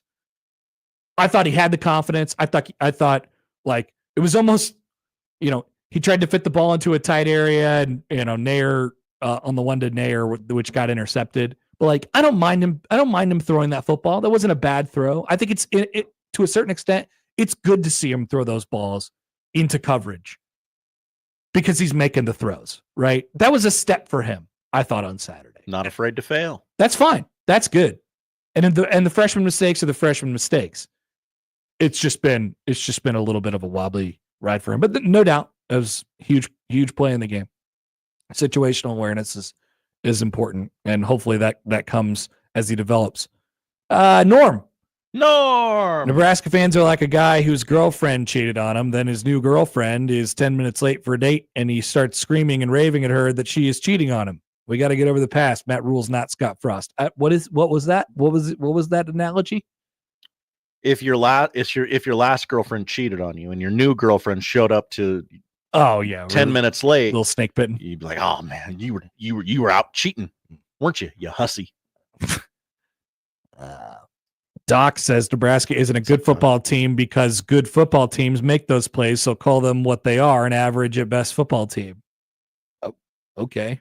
Sound reasoning. Sure. Whatever. Do you think that I'm saying that they're a good football team? Don't get mistaken. You could do good things. Nebraska is not good. Nebraska is this team until they do those things.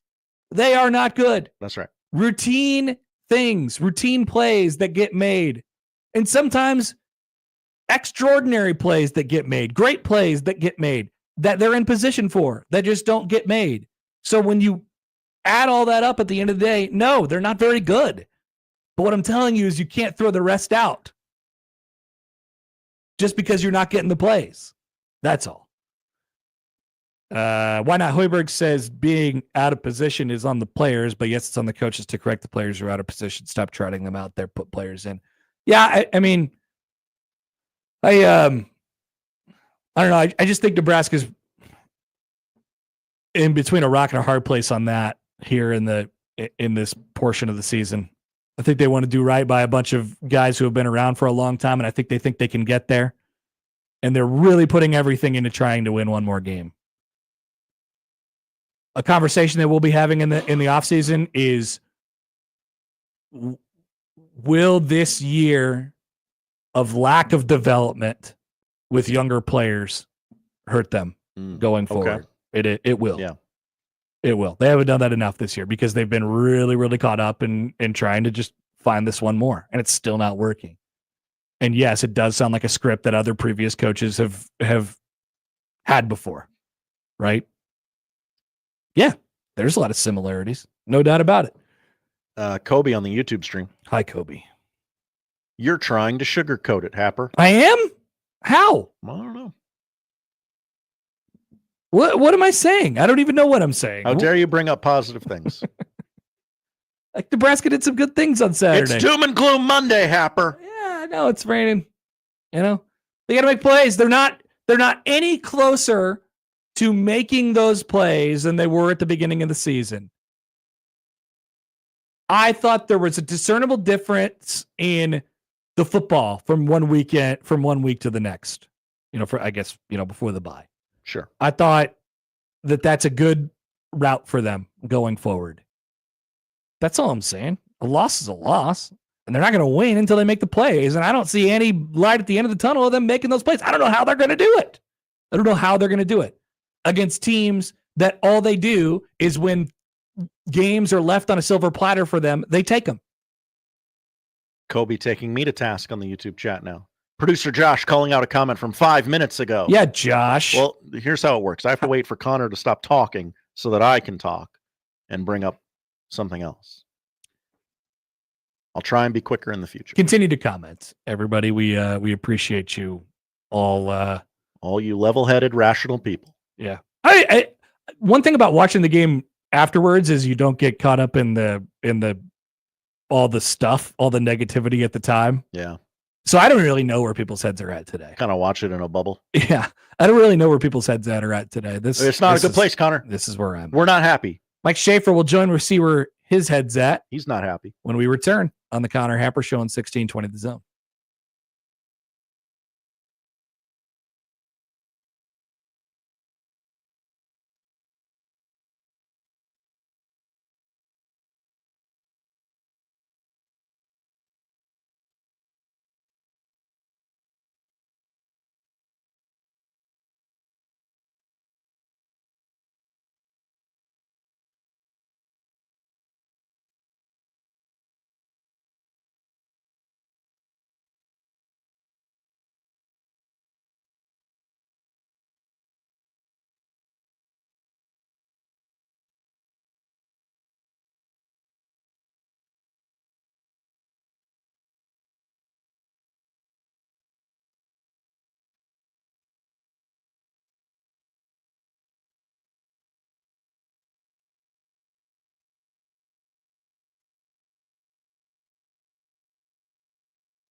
Come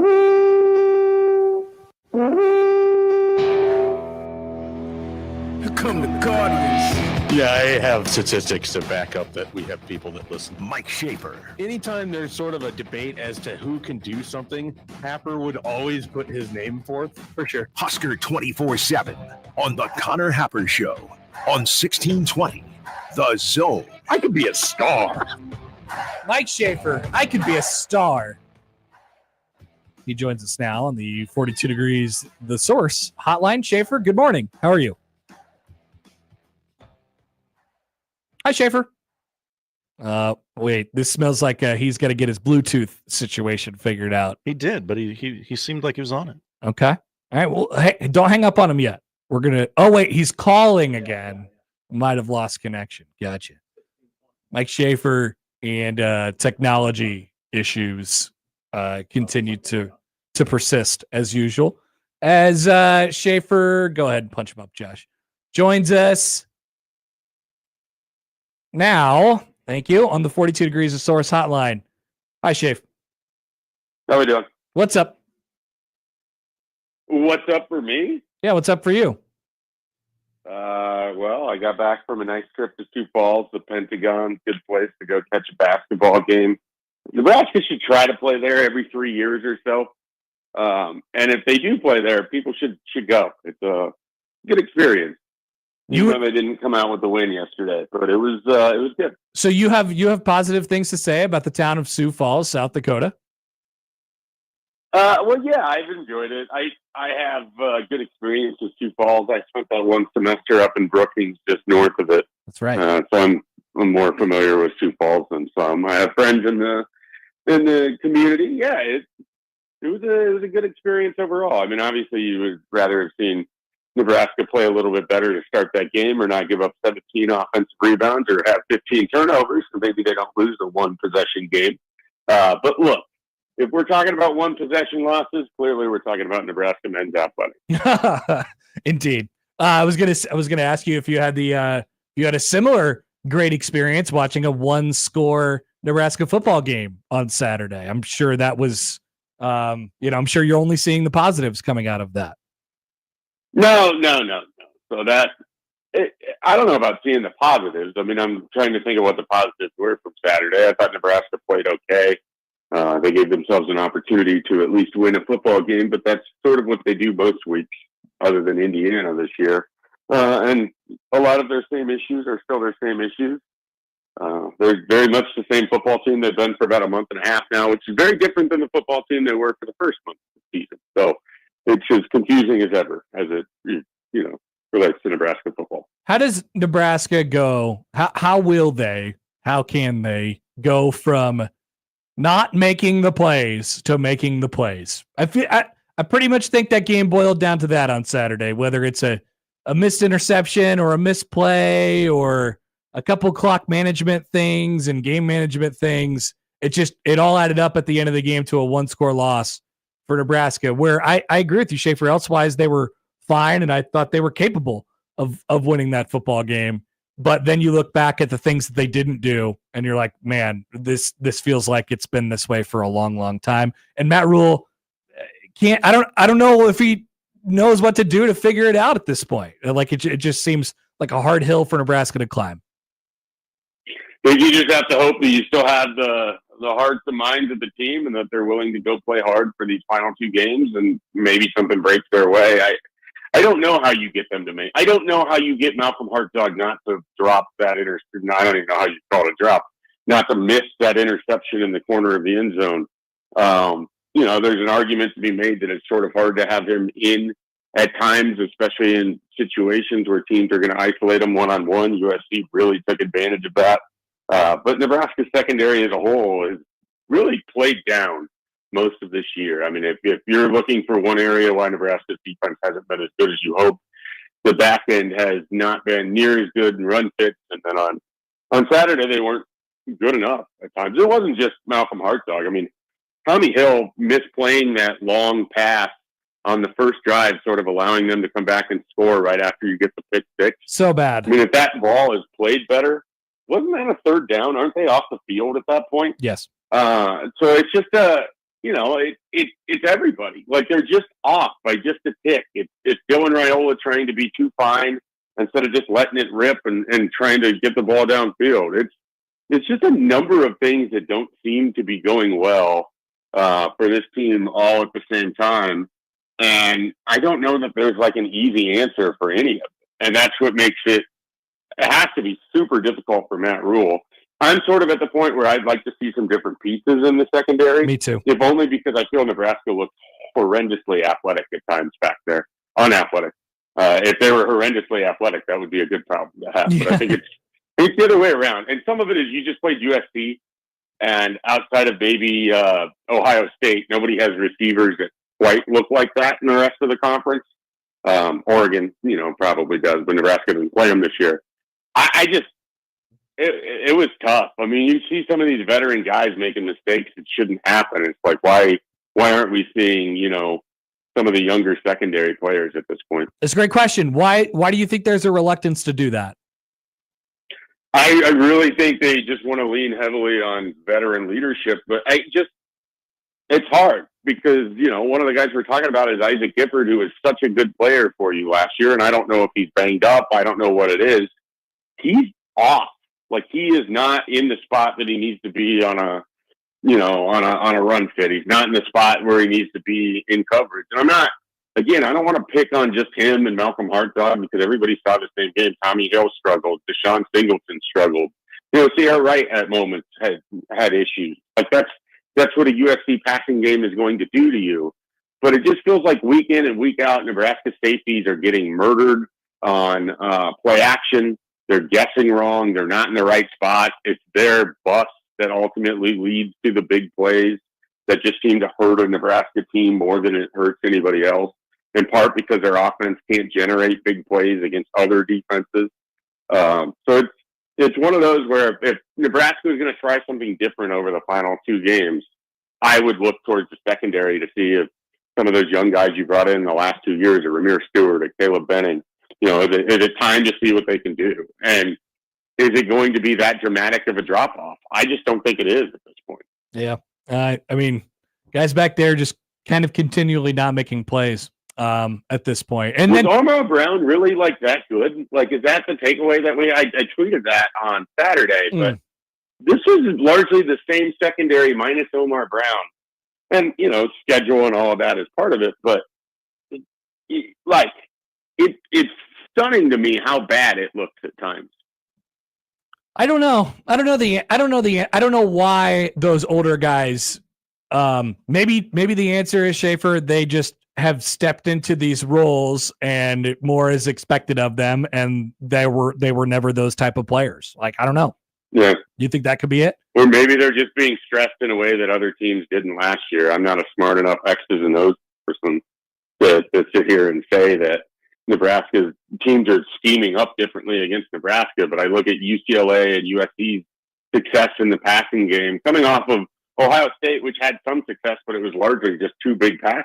Like, I don't understand how this never seems to line up where they can both defend against the pass and the run at the same time, that they can also have a little bit of offense. It's just like Nebraska can't get the game where everything comes together at once, in large part because they can't do easy things. They don't take advantage of opportunities right in front of them. Yeah. They finally have a game where their special teams only had one boneheaded play, and that was catching a punt inside the 5-yard line. And, it's kind of for naught because the rest of your team isn't able to perform at a level. Like, they can't even really get 2 out of the 3 units to play at an A level at the same time. Like, it's just it just sort of describes Nebraska football. Like, they just spin their wheels and only one of them is turning at any given time. Step forward or static for Dylan Raiola on the stock tracker on Saturday?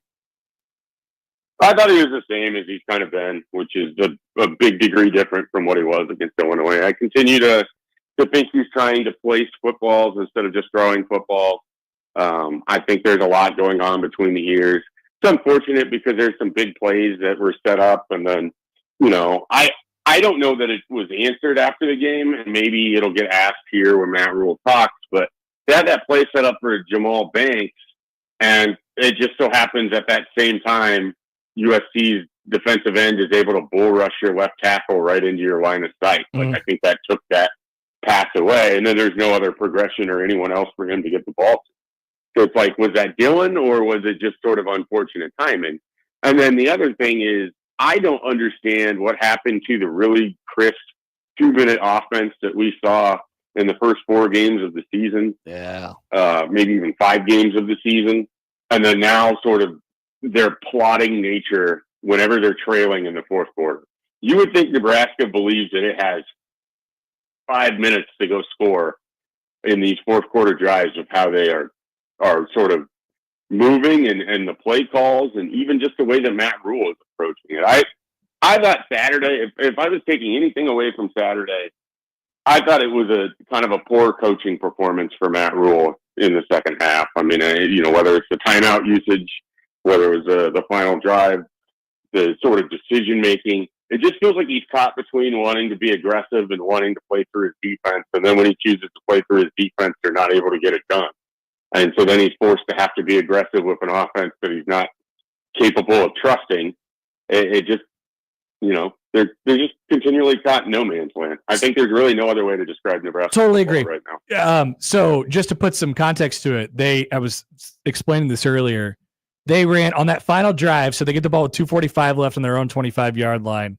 By the time they get their first down, they're up to the 41-yard line, so it's 16 yards. It took them 4 plays in a minute and 30 seconds to get.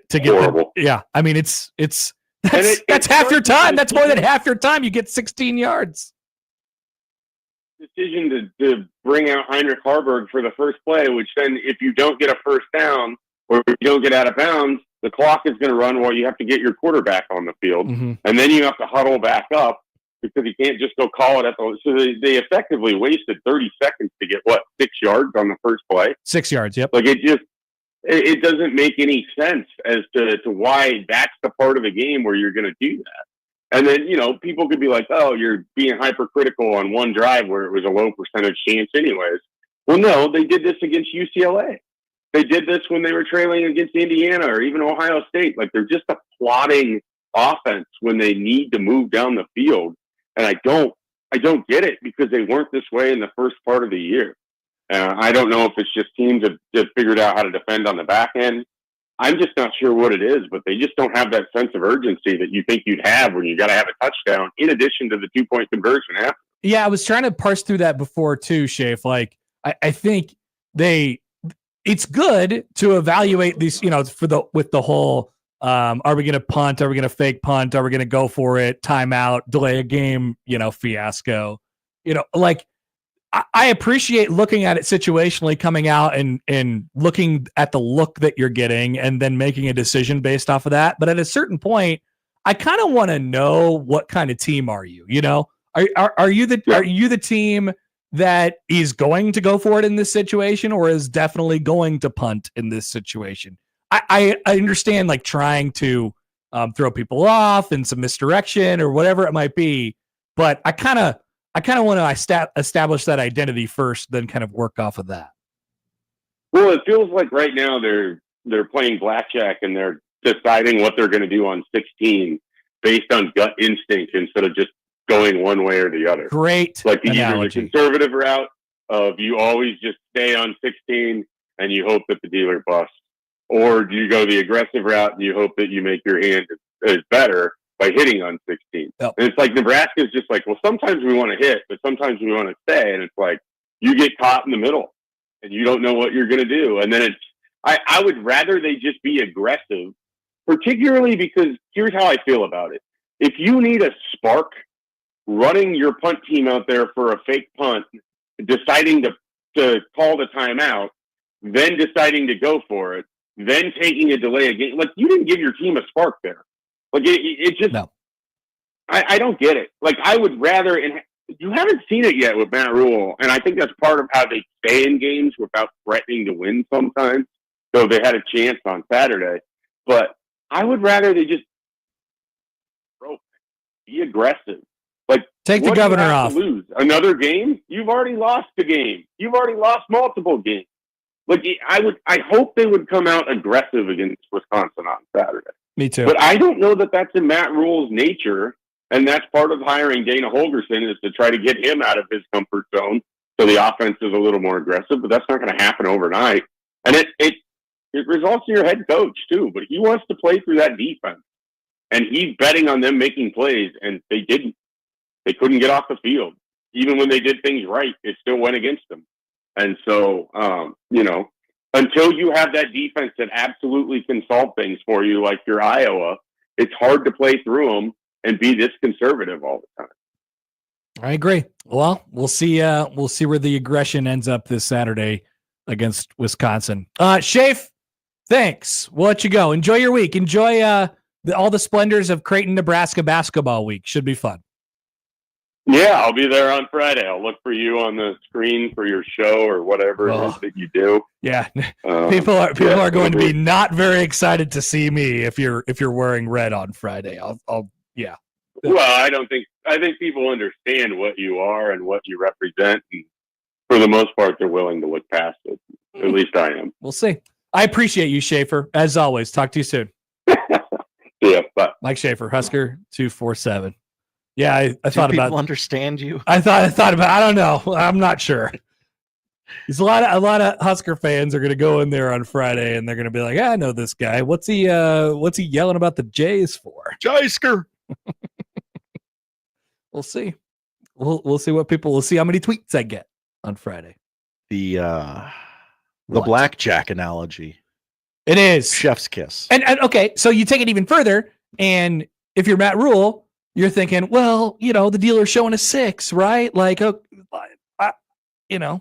stay. I'll stay because the worst I could do is tie, and so all those things kind of get into your head, and you're trying to make a decision based on the factors that you're given in the moment. But when you do that too much, it takes too long, first of all, and then you end up in this weirdo halfway point, and that is a really good summation of Nebraska's season right now, not just situationally in game, but I think what they're doing with the roster too, honestly. You asked me, I think it was Friday, hey, if you had lost 7 coin flips in a row, would you keep picking heads, or would you constantly meander back and forth between heads and tails, trying to actually guess which way the coin would go? Yeah.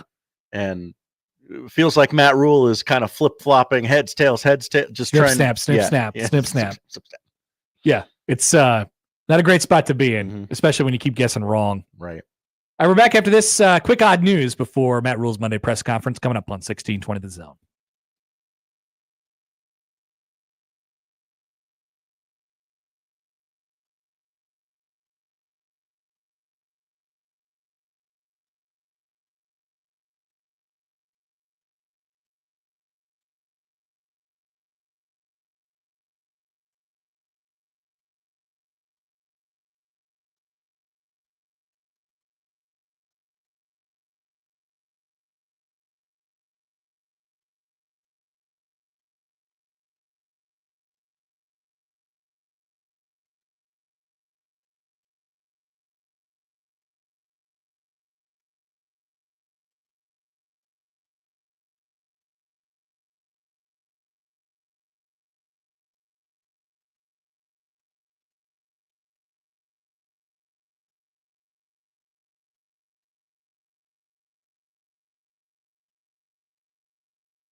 And now we've reached the point in the show where Josh Hodson reads the peculiar, the bizarre, the comical, The Odd News with Odd Son.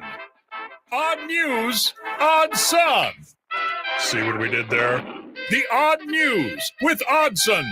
All right, Matt Rhule's Monday press conference is coming up here in just a second. A quick reminder that 1620 The Zone is partnering with Circa Casino and Resort to hook you up with Creighton tickets for this year. Win a pair of tickets to each of Creighton men's basketball's conference home games this year. All you have to do is sign up on our website right now, 1620thezone.com. Oh, surely friends there's from Circa Casino and Resort. Surely there's more to it than that. Sign up. Oh, wow. Just go ahead and see. Interesting. I don't think there's more to it. You know, despite our disagreements about what Nebraska football should or should not be doing, one thing we can all agree on is it's pretty funny when Desmond Howard says something stupid on College Game Day. Why are we picking this game? Why are we picking this Why are you game? picking this game? I don't know, because Arizona State's really good. Do they control their own destiny in the Big 12? Have you watched football this year? Well, Desmond Howard was seemingly confused as to why he and his colleagues were picking a matchup between teams in a Power 4 conference with a combined 14-4 record entering Saturday. Howard said, I saw that on the rundown. I was like, why are we picking this game? I thought it was a mistake. If Desmond doesn't see that little tiny number by a team's name, he's like, I'm out. This doesn't matter. The only mistake was Howard's selection of Kansas State, which lost 24-14 after being shut out in the first half. Wasn't he the only one who picked K-State too? Or I don't know. I was watching that segment, and there was at least one game where Desmond was out on his own. I love the scataboo love that's going out there right now. The scataboo? Yeah. What's that? Arizona State's running back, Cam Scataboo, Oh, yeah. I believe. He's good. So Kenny Dillingham. Yeah. So Jeff Sims. Heads up to Howard. Game day will almost certainly be picking BYU Arizona State next Saturday. That's a huge game. Yeah. And BYU gets beat. The Big 12 is about as possibly more insane than we thought it was going to be. Mm-hmm. Nobody wants to win it. I guess except Colorado. Yeah. Colorado's the one that's kind of coming from out of nowhere here. Not a single team in the top 3 or 4 is a team I thought would be in the top 3 or 4 of the conference. Awesome. In the preseason. Take me back. The Grey Cup took place over the weekend. It did. Did you watch the Super Bowl of Canadian football? No, but I saw the Mounties. Oh, okay. Love seeing the Mounties. Well, CFL referee Ben Major forgot a key step. And when I'm telling you what happened here, picture if this took place at the Super Bowl instead of the Grey Cup. Okay? Captains from the Toronto Argonauts and Winnipeg Blue Bombers stood at midfield for the opening coin toss. As is custom, Major showed the teams both sides of the coin, then handed it to a corporate sponsor who flipped it. But as Matheson, the corporate sponsor, began to flip the coin, Major forgot to ask someone to call it. Maybe you thought it was one of those coins where, the logos are on each side and the winner just whoever's heads up. Yes. They do that sometimes. They did a redo. The referee said, check that. Retrieving the coin from the ground. I have to ask, what do you want? All right, Toronto, you're the visiting team. What's your choice? I do love when you'll see this every once in a while in whatever football game you're watching. The coin flip is like bad for whatever reason. The official decides midair. It's like, oh, this is no good. Like it doesn't flip. And then he'll snatch it out of the air and then hide it, and then flip it around in his hand a couple of times. Just be like, that was nothing. You didn't see that. That was nothing. They do a good they do a good job of that if they do mess up. Congratulations to the Toronto Argonauts on their Go Argos victory. Yes. Finally, they have any Huskers on their roster? Oh yeah, good. Worth a look. I assume that I probably would have heard about that had Nebraska had a player just win the Grey Cup. They do not. Okay. So we move on. We move on to... Oh, man, these names are so great, though. Basketball, Connor. We're hitting the basketball button. I love the basketball button. I've been basketball pilled all week. St. John's took on New Mexico this weekend, which has a Patino coaching each team. That's right. The elder Patino. My friend. This article says, looks to be one of the favorites in the Big East this season. That's an interesting take. Going into the Lobos game ranked 22nd in the nation. So it was no surprise St. John's took care of business against New Mexico, but the Madison Square Garden crowd started chanting, "Who's your daddy?" towards the end of the game there, as father was beating son in front of an FS1 broadcast. Rick Pitino did not like this. He can be seen talking to the crowd, waving his arms. Stop! Don't do that. Rick has a lot of he has a lot of opinions on what other people do. It's very funny. He does. He did not appreciate the playful banter from the MSG crowd. I mean, what did he think was going to happen? Yeah, I mean, this game exists for a reason. Yeah. If I'm like, I don't know, most father son have like, and I know these two do. They have like this kind of playful relationship. They barb each other, right, all the time.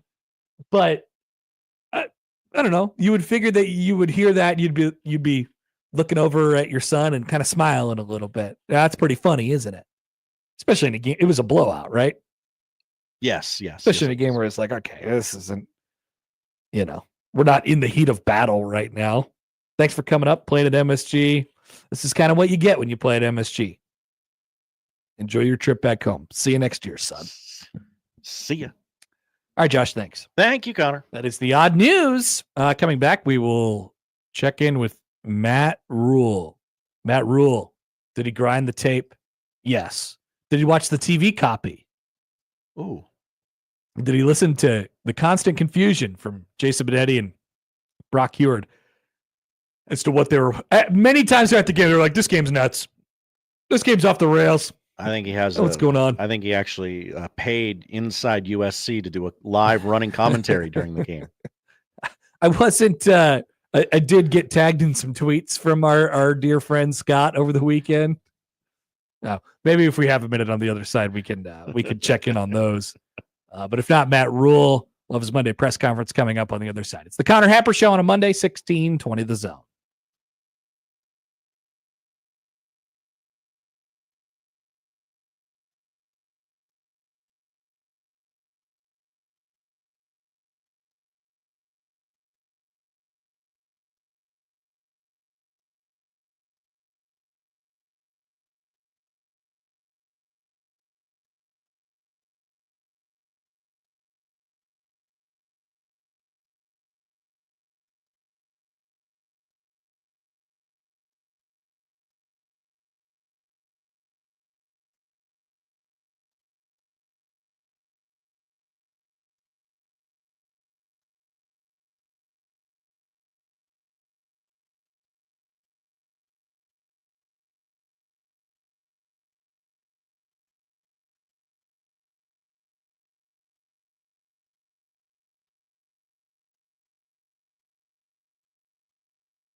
All right, welcome back. It's the Connor Happer Show on 1620 The Zone and on 1620thezone.com. Connor Happer, Josh Judson with you. Matt Rhule's Monday press conference coming up in a moment. Another reason to visit 1620thezone.com. Comedian Sebastian Maniscalco is coming to Omaha. I know him. He'll bring his New York accent on Thursday, December 12th at the CHI Health Center, Omaha. Will there be a line of tents out front of Lot B to wait to get in to Sebastian Maniscalco? Probably, but we're going to make it so that you don't have to camp out. Oh, you can win tickets at 1620thezone.com. How's that? I just go. Oh my gosh, this is just so easy. I just go there. You just walk right in. Tell them hi. I'd like. You're like, oh man, I got to bring my tickets. Probably that sounds like a hassle. Nope, they're just on your phone. On your phone. Everything's on your phone now. Everything is on your phone. So while we wait on Matt Rhule, what was the thing that we hit? Inside USC tweets. Oh yeah, you want to take us down that road? Oh yeah, sure. I'd love to. I got tagged in a couple over the weekend. I didn't see. So this is our dear friend Scott, who joined the show on Friday. Mm-hmm. He hates Dylan Raiola, by the way. He hates Dylan Raiola? Yeah. I thought he was too busy hating Lincoln Riley. Well, he took a detour. He thinks that dude is mid as hell, which he kind of looks like it right now. Hard to argue right now. Yeah. A merciful ending to the Bang Average Bowl. I think that guy just doesn't really like life. He's not. He doesn't seem too happy to be doing what he does, or maybe that's just his disposition. He just likes to make sarcastic bad. USC gets a much needed win, but Lincoln Riley has not improved the team throughout the season. Yeah, he kind of felt like that was going to be the headline. Mm-hmm. Because he came on our show on Friday and he picked USC to win. He did. Oh yeah, this was the tweet. He said, "I hate this, but I'm going to pick USC." He tweeted, "Any Nebraska fans want a quarterback change?" And then he retweeted it. Always a good move to retweet your own stuff. And he said, "Hagar the Horrible showed more in one play than Raiola in 3 quarters." What a terribly dated reference. Do we remember the comic strip Hagar the Horrible? What is that a reference to? He was a Viking. I think he was a drunk, but not like Andy Capp was a drunk. He was like a fun drunk. Dear God, he's comparing Dylan Raiola to a drunk? I don't think that was like the point he was trying to make, but Hagar the Horrible was a drunk. But he was always drinking more beer. so he was just bad at his job. Well, I think because horrible's in his name. What a guy that we have stumbled upon. Yeah. So I go back and forth. I don't think that I really want to talk to him anymore. But I know a lot of people do. Bit of a weirdo. Oh yeah, a lot of people said we have to have him on the show today. I didn't find it to be very helpful at all. Now, if Nebraska would have won the game, it might have been fun to have him wallow. Yeah. We might have called him. We might have sent out a message. Hey, door's open for you if you want to come on in and talk to us. Get some things off your chest. Yeah. But now that Nebraska did it, it's not funny anymore. Nobody makes fun of our guy. We only get to make fun of our guy. If you think Dylan Raiola is playing like Hagar the Horrible, then only we could say that, not Scott Wolf. Some blogger who lives in his mom's basement. Oh, got him. I don't know. I don't know where he lives. Probably, if he does live in his mom's basement, he probably pays pretty high rent living in LA. It's California. Yeah, exactly. All right, so wait on Matt Rhule's Monday press conference here. Do we use this moment to talk about the other worst thing that we saw over the weekend? That could be many things. You'll have to be more specific. Oh, no. Mike Tyson's bare ass? No, I actually thought that was the best part of it. I thought that was the one redeeming quality of entertainment throughout the thing. Okay. That was nice. You didn't appreciate Rosie Perez's commentary? Not at all. You were able to see the fight? My Netflix was working, and I thought I had figured out a workaround because I had just kind of rewound it a little bit. Like I rewound it. It's not a tape, but I went backwards probably about 30 seconds to a minute. Okay. And I'm like, oh, it works fine now, and then I was rolling along just fine. And Jake Paul had come out in his low rider coming out to In the Air Tonight, which is pretty funny. That's pretty funny. Funny. I had to hand it to him because I was just thinking about that scene right before then in The Hangover, which is a culturally relevant movie, of course. And so that whole thing got done, and he walks in, and then Tyson comes out, and he was like, he didn't have any expression on his face, and they were really uptight on him close on his walk. And then it paused. And I'm like, well, this is it. I guess I'm not watching this anymore. Tried a couple more times, kicked me off, got back on, kicked me off. And then I went onto the internet and I found Antonio Brown streaming it. By that time, it was in the second round. Of the third. I think I got to watch most of the first round and some of the second round. And I didn't really try that hard after that. Good move. Yeah. It worked on my phone, not on my TV. Yeah. Seemed like Mike gave it the old college try for about 20 seconds and then said, okay. It's really sad. And Stephen A. Smith said something that I said Saturday night. Ooh, that's always good. Yeah. Jake Paul got to a point where he said, I respect this man too much to knock him the hell out. Yeah. It was sad to watch. It was very it was, and obviously Jake Paul was going to win. Yes. Mike Tyson is 60 years old. Everyone in the hallway, though, told me Mike Tyson was a killer. I'm telling you, it was for not sports. Oh, interesting. The fight was for not sports people. Interesting. People in the hallway were wrong. By the way, Netflix has an NFL game coming up on Christmas, so that'll be fun. With Beyonce performing at halftime. That won't matter. What could go wrong? Yeah, so they'll have to figure out some things there. Got some server issues. Yeah. But it was a fight that was not for sports people. Mm-hmm. It was just a fight for people who enjoy narratives and reality TV and fake news on Facebook. Like a lot of our worlds sort of around us kind of came together. Here is how you can tell if you are watching a sporting event that is not for sporting people. If they explain to you how betting works, if they explain to you, okay, the odds of Mike Tyson winning are plus 150. That means if you bet $100, you'll win 150. Yeah.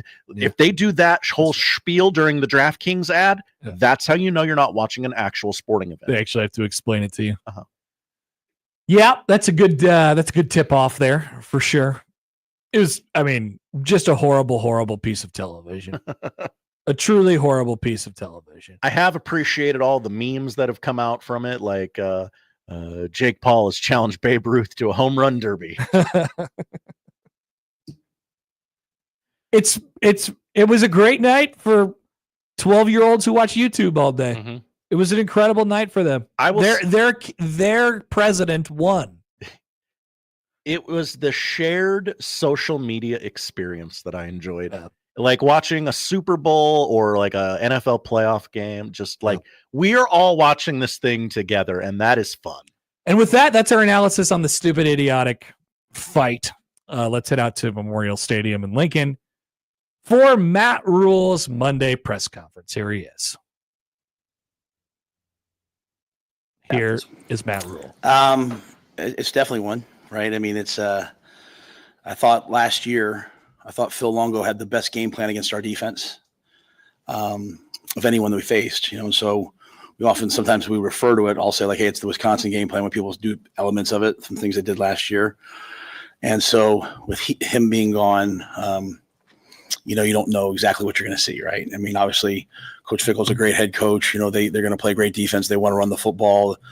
They want to take shots down the field. We kind of have a general idea of who they are and what they do, but you have a whole other element now that you have to prepare for. So I think best thing we can do is just, focus on ourselves and try to fix some of the issues we had last week that prevented us from winning. What were the hallmarks of that game plan? I remember. I was trying to think of what I want to say or not say just because they're listening. They did a nice job with the quarterback draw against us last year. Like Tanner Mordecai broke out in the quarterback draw. They ran a lot of outside zone. They picked the time. They run some outside zone kind of in some tempo and then try to push the ball down the field. because we don't match man. They would motion Pauling to number 3 and try to have him run option routes against our safety. They would show us one formation and motion to another because they know he signals late, or he has someone else signal for him late. So 4 or 5 things that really pretty creative that people hadn't done that a lot of people have copied since. Do you take note of any parallels that exist between Nebraska and Wisconsin over the last 2 seasons? Well, just the fact that we're in the same position, as we were last year, both 5-5, trying to win one more game. They beat us last year in overtime. They won another game, got a chance to go to a bowl game. I know it's a lot of years for them going to a bowl game in a row. I 100% believe in the impact that has on your program and your development over time. So we're right back in the same spot, with a chance for us to hopefully us win the game and then extend the season and watch the development for our young players. But other than that, Coach took over that job. He's trying to get them to break through. We are where we are right now. We're trying to get ourselves to break through. It's not happened yet for us. It can be frustrating, but also energizing in that, I do feel like we're at the point where we could. we're getting closer to getting to that point. So, instead of taking a big picture look, I just try to narrow my focus down and just keep chopping and hitting at the same spot. What's your thought on those seniors, with it being senior day, who decided to come back and just try to go out with a bang there? Well, first of all, I love and respect them.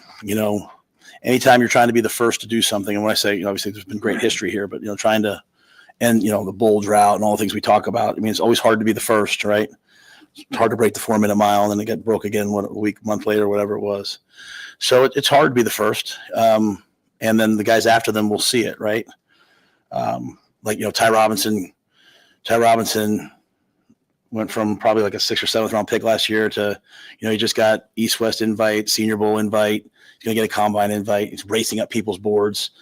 That will be the expectation for Keona and those guys, right? That's okay. So, Ty's out there. I'm sitting with 2 scouts last week, and Ty gets into a fist fight with a scout team lineman in the middle of practice, which we don't love the fight, but he has that much intensity, right?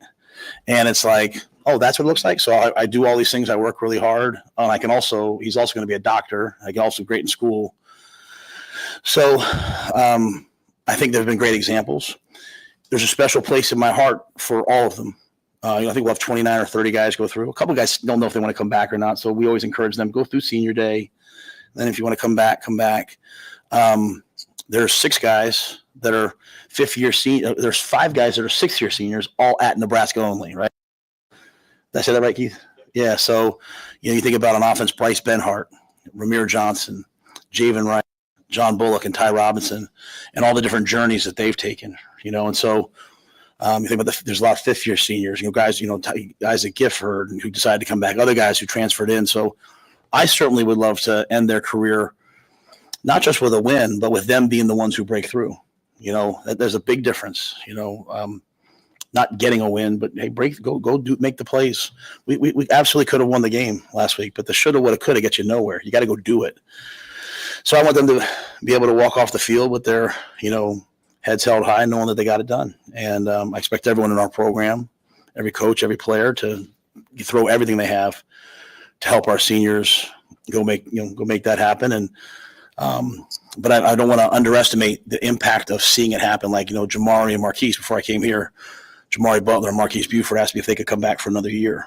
And the fact that they want to stay in the program, to me, is that's great. But I think they see what happened to Ty. They see the acceleration of his career and want to do the same thing. So I couldn't be more grateful to those guys who did come back and what they've shown to the younger players. You mentioned Singleton maybe could try to get another year. Is that a possibility? I think Deshaun, even if he could, would probably go pro. I think he's probably going to get some invites. I think he's racing up people's boards right now. Everyone asked me about him. What happened with Deshaun is obviously he went to junior college and he came here, and then he played 4 games and he played 1 play against Michigan. And so I petitioned the NCAA because obviously everything that happened against Michigan last year seems like there's some cloak of, whatever. He got cracked on a run play. Did they know it was a run play? Is that game going to count in a couple of years? So I thought he shouldn't get penalized for 1 play in a game that's in my mind, it's not even a real game, but the NCAA disagreed. So he did not get that year back. With that being said, I think Deshaun would probably have that year and say, Coach, thanks a lot. I'm going to take my talents to the next level because I think he's doing a really good job. But I wanted him to do that. Academically, he could use the year to finish his degree. So I thought he deserved that, but the NCAA disagreed. What did you think about the way you ran the ball last week? Yeah, I thought it was the offensive line's best game of the year. I thought they blocked really, really, really well. I thought we had some nice runs. I also thought we left a ton of yards out there. We had a couple times we got the ball to the safety and got tackled. A couple times we kind of missed the hole. So I thought the guys played hard. But I thought we left a lot out there, and we could have run the ball for a lot more yards than what we got. The 20-yard gain could have been 80. Just a block here. So there's definitely was some improvement, but there needs to be more. Coach, the snaps swung in Emmett Johnson's favor pretty markedly. Was that a matchup thing, or what's the reason for that? Well, Ramir was out. Ramir Johnson was out, and then Dante was hurt during the week, so he didn't practice. He got stepped on a rep on Tuesday, and so then on Wednesday he didn't play as much, and then so I don't think it was anything necessarily other than just kind of that. And then so we're kind of going back and forth between those two guys. And Gabe, I think, got a player here, and then the 2-minute, was Emmett. So just was probably more of the depth chart than anything else. I think had Ramir been healthy, he'd have had a significant role in that game. When we look at the season, week 1 and week 2, you usually make big improvements. Do you think the same thing, the same philosophy for offense? Like you had your week 1 basically against USC, your expectation is that you're going to take a jump this week offensively. I just think we'll get better and better and better. I mean, as I pointed out to the guys, there's no new plays, right? Like the touchdown to Emmett was drive pout, which was the first down we threw against Colorado last year that, Borkacher caught the backside dig. It's the same play. We threw the check down to Emmett. It's just, I think Dana's done a really good job of coming in and kind of saying, hey, here's things we're going to do, and we're going to practice them this way. But we left a lot out there offensively. I mean, there weren't a lot of big plays, and there could have been some more big plays. There was field goals in the red zone, not touchdowns. We had some opportunities for guys, some guys to score in the red zone. We just didn't make it happen. So I'm encouraged by how cleaner it looked, but also expect more. We're gonna have to score more points to win games. How reviews the game with how many coaches is he reviewing it with at this point? Sorry, when Dylan reviews the game on Sunday, how many coaches is he reviewing it? Yeah, I'm not involved with that. I mean, I have him. He's watching it with Glenn and Dana. Yeah, they're doing their thing. So. How was the in-game communication? Was Dana on the headset with Dylan when he's on the field, and just doing that for the first time in the middle of the season? How did that go? I think it was, it would be like, just to put it in context what Dana did, it would be like you guys, having to write this on a deadline and having to write it in Italian with a translator next to you. It'd be hard, right? This is all new language. We're in 2 minutes, and I thought Glenn and Garrett did a great job of helping. I thought Dana prepared at a really high level. I think that will only get better and better and better. And again, that I left that game, as I said, feeling encouraged about, hey, the offense is at some point here going to really take off with kind of the direction we're headed. On the other side of some of those missed opportunities you mentioned offensively, how did the defensive guys respond to seeing on film some of the things that were left out there on that side with plays where they had their hands on footballs and routes that they tried to jump where they didn't make plays? What did you come away with? Yeah, they were all three touchdowns. The first play where it's cover 3 and guy scrams around, the guy gets behind Tommy. The touchdown over top of Malcolm's head. It's cover 2 with a safety that chases a route. That's a veteran secondary that didn't play very well in those key moments. And I think they'd be the first to tell you that they're really upset with themselves. The deep touchdown, to number 2, that should never be a touchdown. I mean, those are all simple day 1 routes. So we had every opportunity, so again, and I always say, because I'm always very careful what to call out and what not to, but my point to our guys is this. I think after the game, when you guys asked me, do you feel snake bit? No, I expect our cover 2 safety to play cover 2. And I expect our cover 3 corner to stay deep.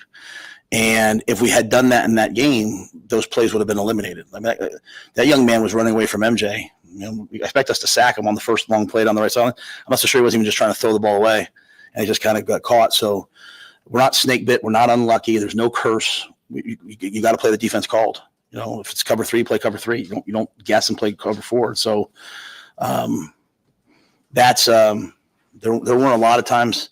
There weren't a lot of times where it was like, hey, we just, you know, we're playing man, we just can't cover this guy. It wasn't that. It was those things.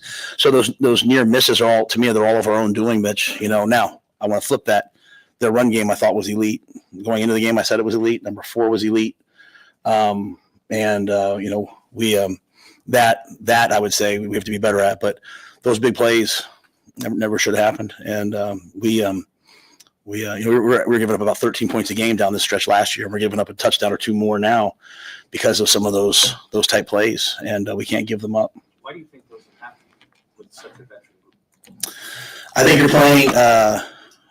Anything you say right now will sound like an excuse, so I have to be very careful.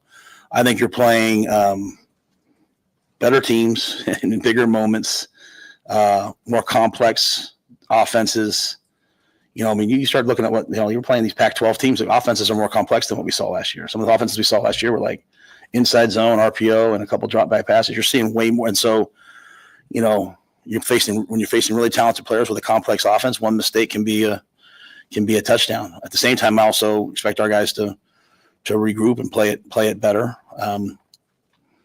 But probably that. We didn't get to ask you this after the game, but how surprised were you to see that many Nebraska fans travel out to USC for the game? I kept telling our guys like, hey, we're not going to need silent count. I mean, I knew our fans would travel. People that I've talked to have said they were going to be out there. It was awesome. It was just disappointed we couldn't, you know, get the win for them because they traveled and they supported and they made that, you know, feel like a home game, and it was really an advantage in that atmosphere. So, as always, grateful for that support. So what do you like when you think about the fact that Wisconsin's won a lot of games in this series? Have your players talked to you about that streak, and do you address that directly this week? I don't know that I might address it in passing. I mean, just as the opportunity it is, right? You know, it's a rematch game from last year, right? It's that pain of walking off the field in overtime. It's an opportunity to come back from that. It's an opportunity to end the streak that's been there a long time. There's a lot of opportunities. It's still just, but again, it comes down to like, if you're playing cover 2, play cover 2. You know, if you get to the safety, make a miss. It just still comes down to, you know, doing your assignment, playing really hard, not being distracted. You know, not being distracted enough. So that's why sometimes you talk about the opportunity, so guys don't get distracted and get unfocused. It'll, you know, to me, if there's any outside element for me this week, it's those seniors and just how I felt last year walking off the field with, you know, Grant, Taggy, and Nick and Luke, you know, all those guys, man, after the Iowa game, just how I felt for them, you know. And so it's been such a unique season, and we've had some really, really great moments. I don't know if you'll ever be able to recapture the feeling of beating Colorado, you know, in the pick 6 in that game. And and then to now be in the tough spot that we're in, you're just kind of looking for everybody to kind of rally together and push us through. And I don't want to be in the offseason, Sam, talking to Jamari Marquise now, let's say, who coming back about, hey, we got to learn how to break through. Like, we're in the same spot as last year. You've got to break through so that there's something new next year that you're going for. And so that's what the end of the year is about to me. It's not about optics. It's not about hope. It's about action. It's about doing things. And so we had every right to win the game last week. We didn't get it done. So there'll be another close. It's 3 straight games. Ohio State, I think it's Ohio State, UCLA, that the game comes down to the last drive, right? And we have the ball that, you know, we're going to have to go down at some point and win the game. And, you know, Wisconsin just played a great game against Oregon. You know, they played a great game against Penn State. They're talented. It'll be probably come down to the last drive. And I want our seniors to win one of those.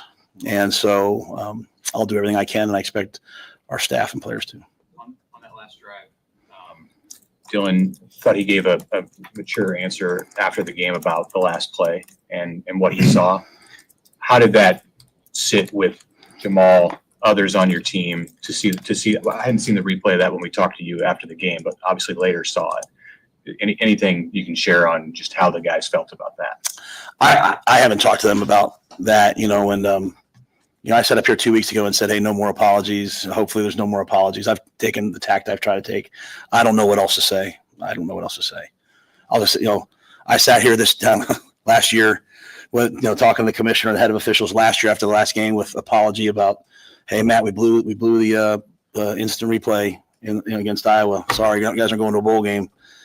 I can't tell you how many times this year I've gotten those calls. So, Troy's on it. I mean, I'm going to focus on us just playing better, not worry about those things. But you can't, whether it was the one down by the goal line or that one, we saw last week, BYU and Utah come down to a play like that, right? So, I don't know what else to say other than I'll let Troy handle that, and I'll do the best I can just to make sure we play better football.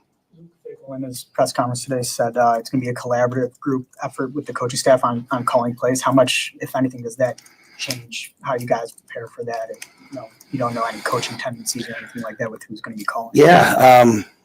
I think it's probably a lot like us last week. Like, you probably can't change the core plays of what you do. And they've probably all been collaborating them all year long. So I think you have to get into the game and recognize sort of, hey, here's how they're calling it today. They've got one of the best wideouts in the Big Ten in Pauling. I know he went down in the last game. I don't know his status. Locke's done a really nice job for them. They've got big, powerful backs and a great O-line. And so at the end of the day, for us, when we stop the run on defense, we play pretty well. We don't give up big plays. We play pretty well. A lot of you go back to Ohio State this past game, when you're facing skill guys like those teams have, going back to Sam's question, just one simple mistake in the secondary can result in a big play. When you're facing teams that aren't as talented, maybe you come off and you make a tackle for a 20-yard gain. Wisconsin's got skill. They've got guys on the outside who can run. So we'll have to eliminate the big plays, try to stop the run, try to contain the quarterback, and just kind of get into the game and see how they're playing. We were a little bit more this past game offensively, a little bit more probably getting the ball out of our hand a little quicker. So that was our change. We'll see what their change is. You said that the line obviously protected well. Only two passes of more than 10 yards. I think one more than 20. What's going on in the downfield passing game that just didn't hit? I don't know that we took a ton of those shots. We threw a couple. We threw the go ball the first play of the game. I was arguing for a defensive hold on that play, right? I think early on you don't get it. You're kind of like, all right, well, it is what it is. I mean, they played a lot of man against us, and I thought we were efficient. I thought we recognized that we were going to take the ball out of our hand, get through progressions, but there was not a ton of explosive plays. Push the ball down the field type plays until we got into the 2-minute. We'll have to continue to work just as a group on getting off press and defeating man. Sometimes, you talk to players, you talk to their parents, you talk to whomever, they're talking about who you're featuring. There's not really a lot of featuring of people, it's like it's in man who wins. And so the one thing about Dana's offense is he's going to throw the ball to the guy who's open. So we called some down the field, we just necessarily didn't win down the field at the level you'd like to. But I don't think any of that is representative of the offensive line. I thought the offensive line protected and won their one-on-ones, except for, we had one right before the half where we snapped it. It was supposed to be on 2, and the center snapped it on 1. So we gave up a sack on 3rd and 4. I would be remiss if I didn't say I thought Janier and Bonner played one heck of a game. I thought he was really, really. When you have a wideout that you can throw the ball to on 3rd and 10 and go get a first down on a screen, and then come in and crack the defensive end and run the ball. He's a special player. And, when Dana comes in with a fresh set of eyes, sometimes as a player, you're like, oh, they're not giving me a chance, or they don't see what I can do. When you have a new coach come in and he recognizes what you can do, it's pretty cool. So for all the young players today, I was able to point out, like, Janier and Bonner never complains. He played fullback last year. He runs down a kickoff. He plays on punt. He plays on punt return. Plays on kick return. So he's the type of player that we're just going to continue to try to find and build around. Tough, competitive, strong, physical, can make plays. I know that's not really what you asked, but I'd be remiss if I didn't say that. But I think Dana had a good plan in terms of, hey, getting the ball in some of those guys' hands a couple times and seeing what they can do. But yeah, I think we called some down the field shots and just didn't quite win on them and at the level we'd like to. What is senior day like in the transfer portal? Because you just talked about those guys that have been here 6 years. You also got guys that have been here 6 months. Yeah. Yeah. I mean, I think the way I've always looked at it is once you've played for me, you've played for me for life, right? Like I have guys that call and text me to this day that, I had to throw off a team, hey, you're not allowed to be here anymore. It doesn't mean I don't love you. I mean, I talked to Marcus Washington last week. I coached him for 6 months, right? A year. So it's a little different, but at the end of the day, they all made the decision to come here. They wanted to be here. I do think there's something special for the guys who were there for 4 years, for 5 years, for 6 years. I mean, there's no doubt, right? Like this for the last however many years, this has been a tough time for Nebraska football. And I'm here I'm going on my second year, and I certainly feel the weight of it. I certainly feel like as you're trying to break through how hard and difficult it is, right? And I'm 49 years old, and I've done this twice before. So like I'm encouraged by those things. To think of the guts and the courage of Giff, of Ty, Nash, and all those guys. Like I don't want to forget anybody, but you get the point. You think of the courage of Javen, just when they could have just left and gone somewhere else. Hey, I want to just go experience this, or they could have left and gone to the NFL. But for them just to keep coming back, I hope that's why I want to win so badly for them. I hope history looks back on them. I mean, in the Bible, they talk about those who stand in the gap, and I won't get religious on everybody, but like they've stood in the gap here, and they've taken some shots for it too, and they're still here. They're still standing. And so that's why I say what I say like this, so that our young players hear it, because we'll break through and we'll win. And we'll win at a high level, and a lot of guys will come in here and they'll be a little bit more entitled. They'll be more concerned about what number they wear. They'll be more concerned about their NIL deal, what car they're driving. That wasn't Giff. That wasn't Nash. That wasn't Ty. Think about Nash, man. Goes out and wrestles, come back out and plays football. He's got a bum knee right now. He's out there competing. Like I just absolutely love and respect these guys, and the success we will have will be built off their backs and the backs of the guys before and the backs of the guys before. So that's why this week's a really, really important week for me. Those situations that you have when Jamari and Marquise come and say they want to come back, or they ask you if you can come back. Of course you want them, but how is that different this year going into the 2025 season than it ever has been for you as a coach because of the incoming roster limits? Yeah, the roster limits are a real factor. I mean, it's just I can't imagine what's going to happen in the next 6 months. And if you're like a coach who's really cares about people, you're going to have to tell guys at the end of the season, like, hey, there's no spot for you here next year. So the guys can go and find somewhere else to go. And like, you have some players probably who are like, I'm not touching the ball enough, or I'm unhappy. And they're like, I'm going to go in the portal. And you think about the effect that's about to happen. The portal's already flooded. So we have 150 and we need to go to 105. That's 45 guys. Now I know some seniors, but we'll add some guys. Just think about 20 to 30 guys from every school having to go into the portal, and the effect it's going to have on FCS, and then on Division II, and then on NAIA and Division III. It's going to be, so your point, when Marquise and Jamari say, hey, we want to come back, that's 2 more people now that can't be here next year.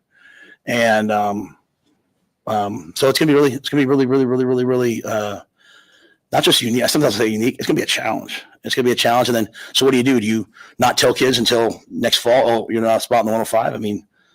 The portal, I can't imagine what it's going to look like this year. It's going to be overrun. And it's going to be overrun with lots of really good kids. And so lots of really good kids we have some kids on our team that all they want to do is just go out and just be a Husker and practice and help the team. And, I've talked a lot about the guys who've, they've done all these different things here. There's a lot of guys that are going to walk on senior day that, man, like some of them are going to change the world, So is Grant Buddha walking?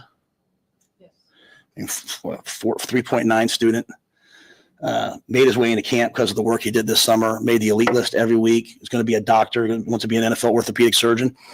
In the future, that kid won't be able to be here, or I'll have to tell that kid, hey, you can't be here anymore. That's, for a guy that's wired like me, that's absolutely heartbreaking. It is what it is. We deal with it. But yeah, and it's impending. The reason why I sound like this, Mitch, is it's impending. It's not, next fall, the roster limit's 105. Troy's asked all of us to be honest with everybody so that they can find a place. But you're going to have some really good kids that, man, they're not going to have a place. And it's going to be really, really, really hard. What does that mean for guys like John Bullock, for example, who carve out their role later in their career, but you don't know what they are when they're a freshman and that opportunity.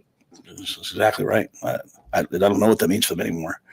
I don't know. I don't know what it means. I really don't know. I mean, when Ted Carter and Trev Alberts offered me this job, they said to me, "We want you to build a program that's built on player development." They said that was the ethos of Nebraska. Tom Osborne, getting players here, a walk-on from Western Nebraska, a scholarship player from somewhere, get them here, develop them, teach them, train them. Then college football. Now you see some teams that are winning with a lot of transfer portal guys. So now the pressure goes on you to I better get some portal guys if I want to win and keep my job. I mean, but it's not really the ethos of what I want to do and who we are. And then there's those stories. Like Hassan Reddick is one of the highest paid players in the National Football League. He was a walk-on for us at Temple. And he was a 7th-round pick probably going into his senior year and ended up a 1st-round pick, kind of did what Ty did. So, we'll have to pick and choose our spots. We'll have to pick and choose our places.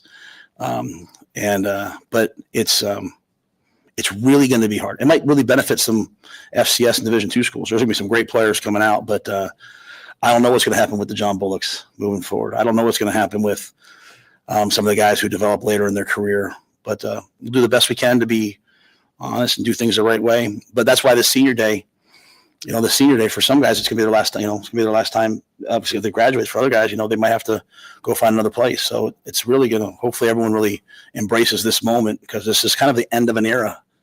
Like, if you really think about it, we've outlawed, out legislated the true walk-on programs in college football. And this is really the last group of kids that'll do that. Like, some of you guys cover our recruiting. How many guys have you seen announced like, hey, I've been offered a preferred walk-on at University of Nebraska? Like, probably haven't seen very many of these this year, have you? Because I don't want to make a promise I can't keep. And for me as a former walk-on, and my strength coach is a former walk-on, and Sat was a former walk-on, like, I can't imagine my life if I hadn't been able to walk on at Penn State University. I can't imagine my life if I hadn't played for Joe Paterno and gotten my butt kicked by those guys every day. Like, so again, I'm probably waxing too poetic, but this Saturday's there's kids that love this place, that this will be the last day they put their pads on and go out there to be Husker, and all settled in a courtroom somewhere. So it's a shame. It's a real shame. So that's why, for me, this is one of the biggest weeks of my coaching career, because I want to honor all those kids.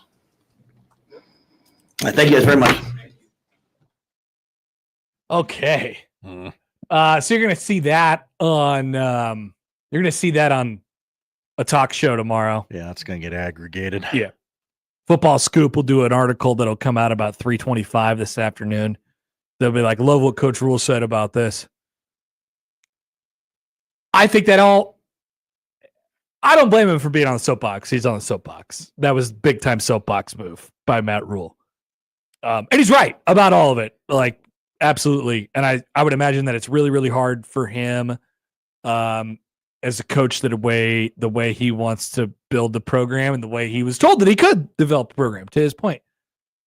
It's going to be different next year with those roster limits. Feels like you could have said that after the game on know. Saturday No. instead of It's when there's a bunch of hard questions coming at you. Yeah, it's just that's not his fault, right? That's not his fault. He answers the question. He answers the question. And if the question leads to soapbox, then the question leads to soapbox.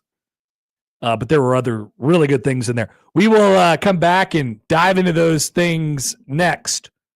On officiating, I don't know what else to say, he says. On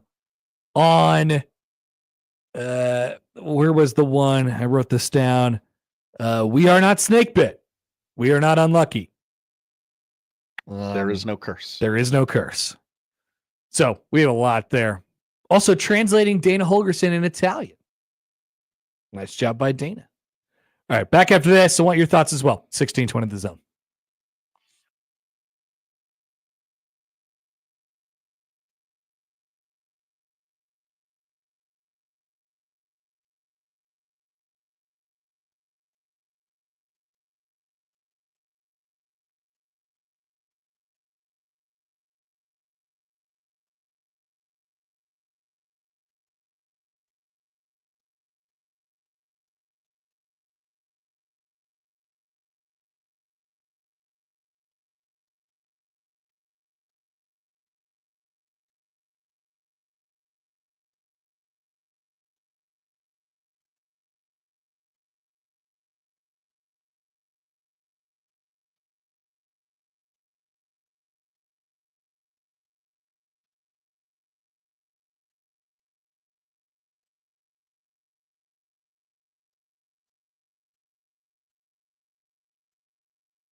He does it the only way he knows how.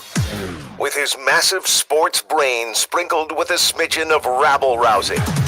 Let's get back to the Connor Happer Show on 1620 The Zone. You know, every time it says with his massive, I just get a little. Where's he going? I know what it's going to say. It just makes me uncomfortable every time. Maybe he'll do the old switcheroo and put a new one in there. Nope, not today. Okay. So we got this question, and I think Matt Rhule addressed it. Question for So you. John texted into the show. Hi, John. He said, we're 10 games into the season. If there are players not playing the defense that is called, why in the bleep is that player still playing? So he talked about how, you got guys in the secondary. He said, I'm paraphrasing all this. I just kind of am taking notes as this went along.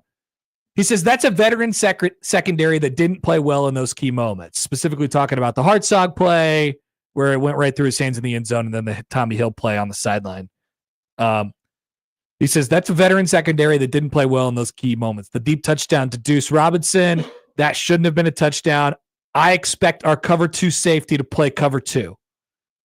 If we had done that, and then he, kind of trailed off. We're not snake bit. We're not unlucky. You got to play the defense that is called. Those big plays never should have happened. Can't give those up. So there's that. That's one side of the argument. That's one side of the thing. Mm-hmm. And the natural reaction that everybody should have, I think, including Rhule, probably is dealing with this in his head is, okay, great.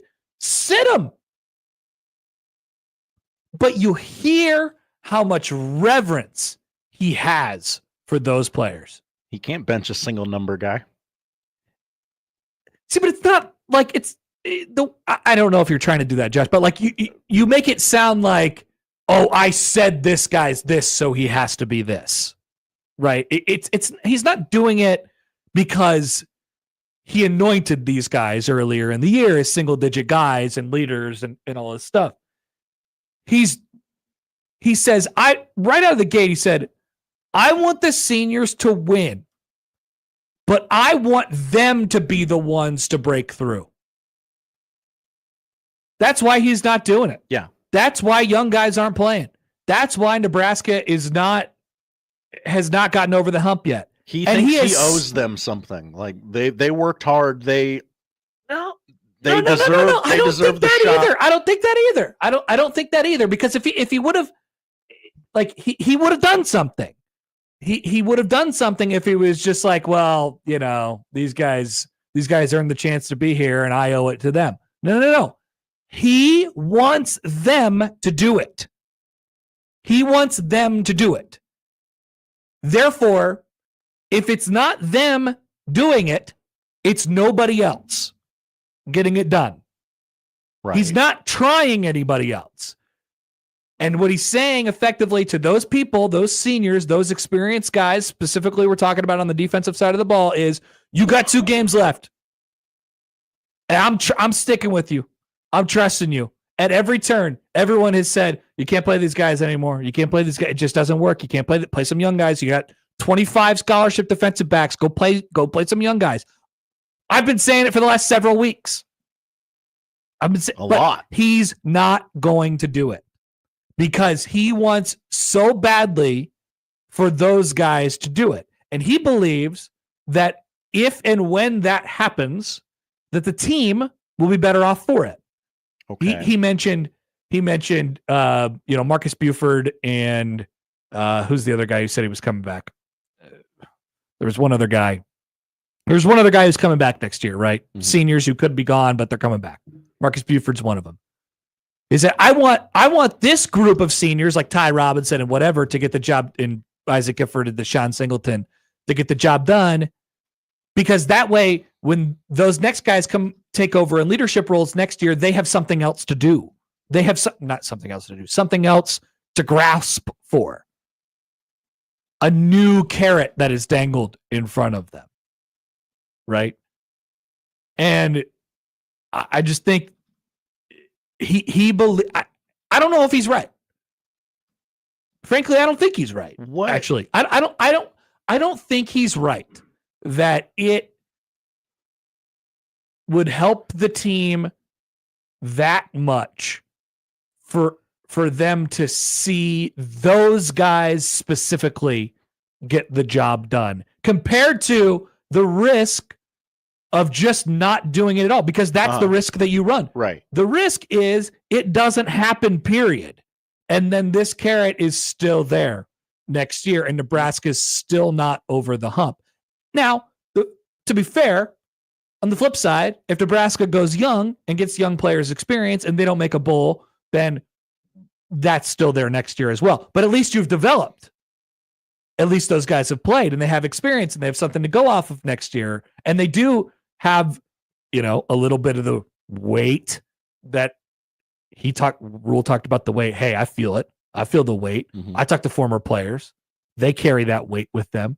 They have to, unfortunately, watch it until it gets done. I'm carrying that weight with me right now. And those players, if they take over those young players, if they take over this year, they have to carry some of that weight through them the offseason as well. Maybe he's thinking, all right, we're going to play these old guys. If they get it done, awesome. Then we broke through. If they don't get it done, fine. Reset next year. Reset. But that has been the most curious part about this year to me is they've leaned hard on these older guys and they're not getting the job done and they don't have anything to show for it. And then on the backside, Nebraska football still has to have a semblance of a team next year. And those guys are going to be responsible and they haven't developed. They don't have playing time to go underneath them. So it's just, he's too far down this road at this point. They're going with those guys. So let me ask the stupid question then. What is he trying to teach the team by doing this? Like, if he's trying to teach his team that if you when I'm old enough, Matt Rhule will ride or die with me, or I see that hard work pays off. That could be a side lesson. What that could be a side that's like a side lesson. I think the lesson is wow, I can do hard things. Look at that. Look at those guys. Yeah. Isn't that valuable? Isn't that valuable? Like those guys have been around forever. They've been punching their heads into a wall for years and years and years. And finally, on their last opportunity, they broke through. I think that's valuable. I don't know how valuable. I would say there isn't. I agree that the younger guys should get some more reps in game, but I also don't think there's somebody sitting on the bench right now that's like a complete game changer. That like, oh, yeah, make that one switch and it's all over. This is where the conversation gets really complicated, Josh, because great. You're right. You're right. But we're not talking about skill. Right. We're not talking about how good you are as a football player anymore. It's not about that. It's about how infected you are with the disease. That's what it is. I didn't do that on purpose. And so people are like, okay, well, who on the bench is going to save you right now? Who you going to get? From a skill perspective, this is what I've been telling people all year long. These players are good enough. Nebraska has the players. They have the players to be so much better than they are right now. But then we sit there and we watch Malcolm Hartzog miss an interception in the end zone and undercut a route and miss, and it goes for whatever yards. And Tommy Hill, who they keep touting as a whatever round draft pick, and he, I don't know what that play was. And apparently in the secondary, they're just calling their own plays. Like, okay, you guys up there run that play. I'm going to do what I see. Yeah. And those guys, those guys are still out there. But, hey, I mean, I've been sitting here tooting the horn for the last couple of weeks. Like, hey, I think they got to shift. I think they got to shift for some young guys. Mm-hmm. But it ain't happening.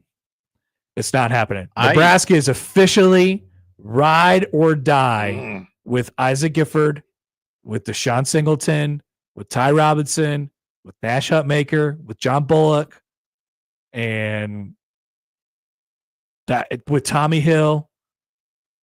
And they just have to hope and pray that the other team gives them one or something. I don't know. Looking at Wisconsin, the quote's coming out of Wisconsin today. They might. I don't know. We'll get to that. We'll get to those. I heard a coach talking over the weekend about the person asking the question said, you made a personnel swap and like things just sort of clicked. Like, why'd you make that swap?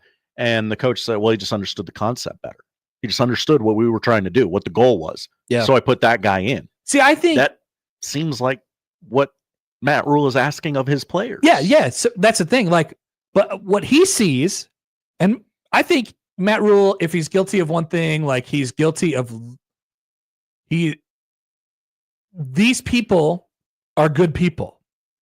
These people are good people, like really good people, and they stuck around, and they're forever bonded by that, right? But I think he's guilty sometimes of looking at how good of people they have, and maybe hoping too much after the overwhelming evidence suggests that when put in sticky situations, they're not going to make the plays. That's it. He believes that they can. He believes that they can. He better be right. He better be right. Otherwise, this season is a kind of a loss. Kind of a loss. Are you going to light your own chair on fire? He's riding or dying by those guys. To ride with those guys. Obviously he is, but like, oh boy, that's a choice. Yeah. Yep. Now, okay. Lot there. A lot there. Joe in Vegas has a few tweets for us. I'll bet he does. Hi, Joe. This is easy for me. Get rid of the entire secondary except for 15 and bench 0 and 9 and let's start the youth movement now. Both suck. And so does the secondary. I don't care what anyone says. The senior class has Scott Frost stink on it, and that's why Nebraska sucks. What's the point of getting all these new guys in if we won't play them? We should have kept Frost if that's what we were going to do. What's the new carrot? To suck a little less than the suck holes. Good carrot. Been playing for us. I hear you're not supposed to eat carrots right now. He just told you why. He just told you why he's not doing it. Okay. Let me ask a kind of a tinfoil hatty question. You, if you don't like it, you send it right back. Is Matt Rhule digging his heels in on the they painted me as not the Deion Sanders guy, so I'm not the Deion Sanders guy. I'm not going to tell these old players that they suck and need to leave because I've been painted as something that I think he had a decision right out of the gate on that. Yeah.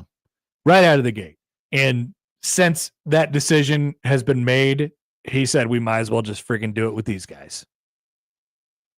Didn't have to be that way. It did not. Didn't have to be that way, to a lot of people's point.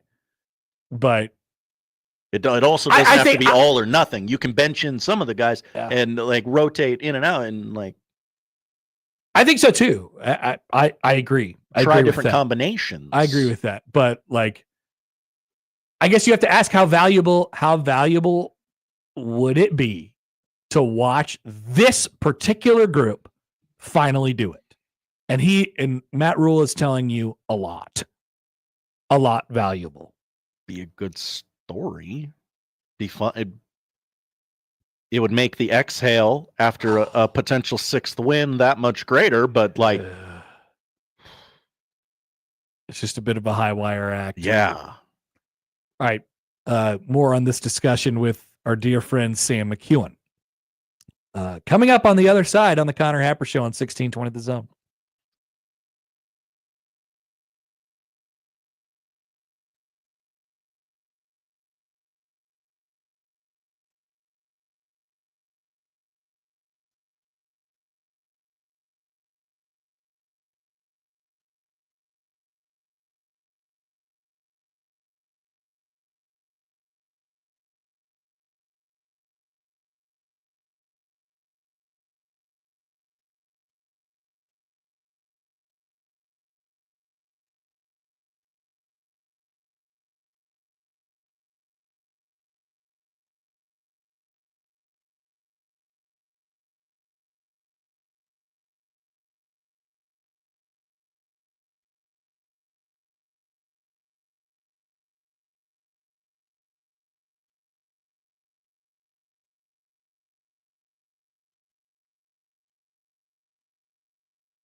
Welcome back for the Connor Happer Show here on 1620 The Zone and on 1620thezone.com. Sam McKewon from the Omaha World Herald is going to join us here in just a second. A quick reminder to sign up for the VIP Club 1620, the email.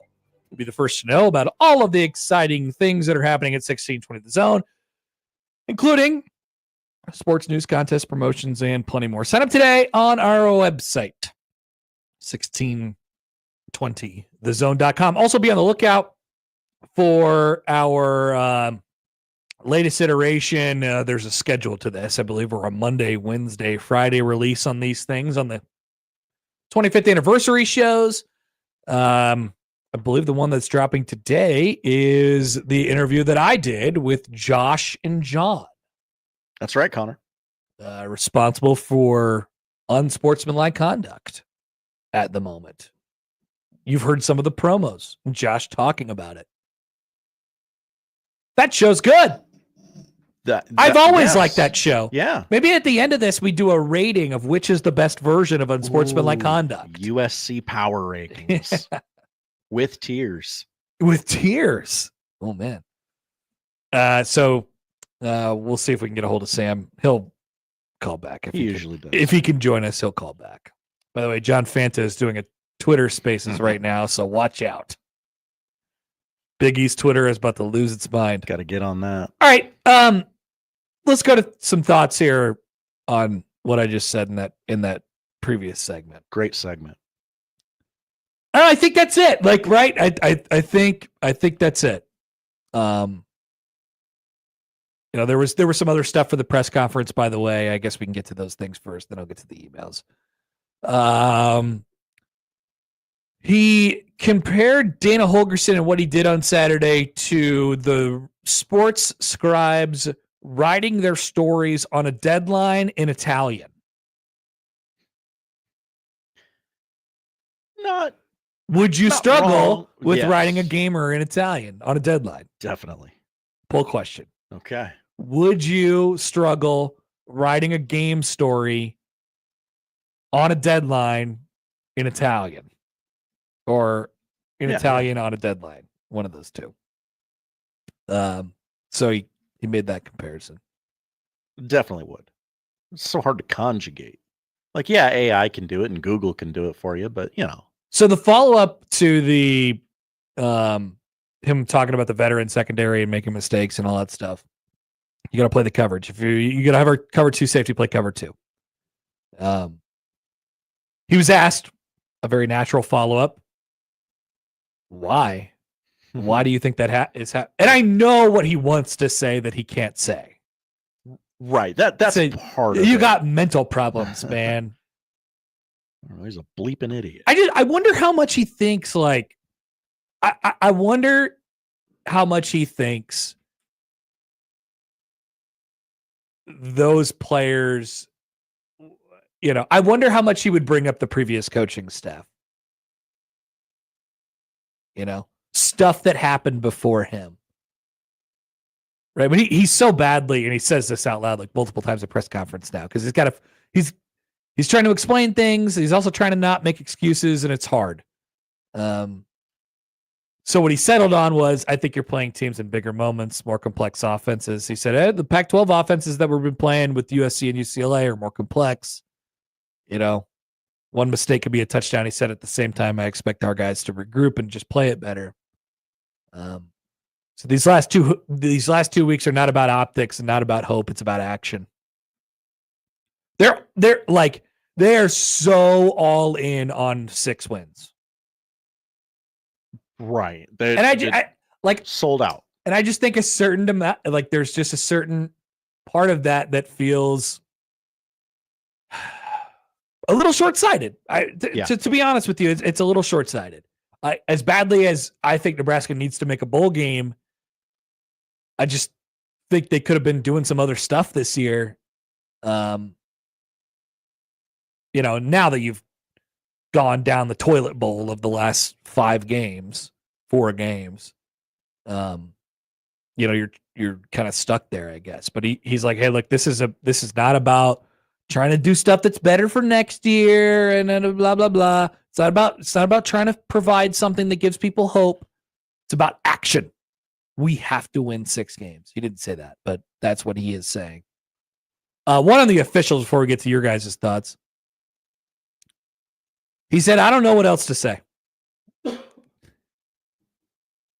He said, I can't tell you how many times I've gotten calls from the commission, either the commissioner or the head of officials in the conference apologizing. I'll let Troy handle that. He's clearly triggered. Yeah. Matt Rhule not talking about something. Yeah. It's like, I'm not. Because in that situation, he's like, I know that I will say something bad, so I'm just going to go ahead and skip that question. Thank you very much. I will decline. He's not the kind of guy, if you have the option to skip a question on a test, to skip the question. He's the kind of guy to kind of like figure out the question. Mm-hmm. It's like, I like this question here. It's a good challenge for me. I'm gonna try and figure it out. He skipped that question. Let's come back to that one at the end. And if we can, let's just not come back to it at all. I can't. I'd very much like to answer your question. It's a beautiful question. It's a great question. One of the best questions. But no, thank you. John on writing articles in Italian. Hi, John. Just write the article and have AI translate it. Should Dana Holgerson have had AI translate his play calls this weekend? No, I don't think it's that intuitive yet. I don't think an AIOC. It sounds like that's what they're trying up in Wisconsin this week. Yeah, we're going to get to that in a second. Here's an email from Adam. Hi, Adam. It's such a cop-out to blame this season's troubles on it just being a group of, and this is in response to a text from before, tweet actually from before from Joe in Vegas. He says it's such a cop-out to blame this season's troubles on it just being a group of Scott Frost guys that only know how to lose. The players are average at best. Furthermore, the coaching has been average at best. That's why Nebraska continually finds itself in close games and close losses. They're an average to below average collection of players and coaches.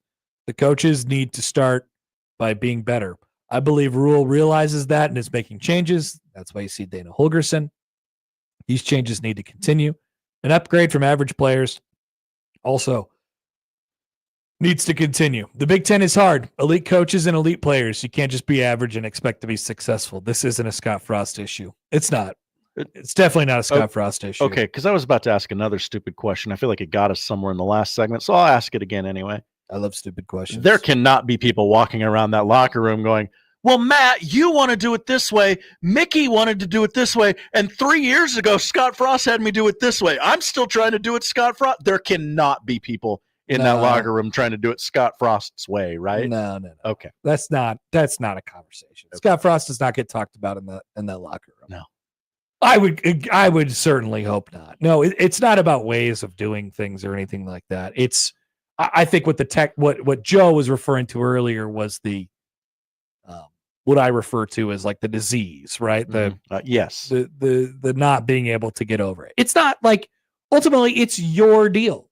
It's your program. You have to figure out a way to get over the hump. And like a lot of other things, since Matt Rhule has been here, he has decided it is all in the name, the way he explains it, it's all in the name of, quote, doing it the right way, right? Building it the right way. But in a lot of instances, he's taken the hard way. He's taken the squeezy way, on the easy way and the squeezy way at the pumpkin patch. I love saying that. I don't know why. But he's taken the squeezy way. Whether it's with Dylan Raiola, how they operate on offense, the players that they're trying to win with. Because he's right. Like Adam is right. I don't think Nebraska has like excellent players. That's clear. Like so much so, it's hard to imagine those guys digging Nebraska out of the hole that they're in. They need something extra to the table. My concern would be that those players, I believe, and maybe you don't believe this, I believe that Nebraska's players could be playing better than they are right now, right? Like what you want is any player to get the maximum out of whatever he possibly has to offer you. And I don't think Nebraska has that with a lot of guys at the moment. And I think Matt Rhule is trying to figure out why that's not the case, why that's not happening, why his cover 2 safety is not playing cover 2. You know, why it can flash so well at times and then be so bad at others. Really, we're just talking about in so Nebraska in really small moments, really condensed moments. And Nebraska, that's where their margin for error comes up. It's just really, really small. But for me, like I would rather be building to something where it just as of right now, it doesn't feel like Nebraska's building to anything. Unless they're able to win one of these last 2 games and really get over the hump. It really feels like this. I made fun of this idea for the majority of the last 2 seasons, getting to a bowl game and how important it is. And it's just a bowl game and it's just 6 wins. It's like, geez. They have put everything on this. Then we can put new players in and practice differently. Yeah. But only then. Only then. Right? They got to build it the right way. And I don't know. It just seems like you're making it harder on yourself than you have to be making it. But if it works on the back end, you get to say, we're building. We're building one brick. You build it one brick at a time. Better work. And he's got that speech in the holster. Yeah. Oh, yeah. Better work. Yeah. Better work. Seems like a silly gamble. Here's a phone call from Scott on the 42 Degrees The Source hotline. Hello, Scott. Hey, thanks for taking my call. Mm-hmm.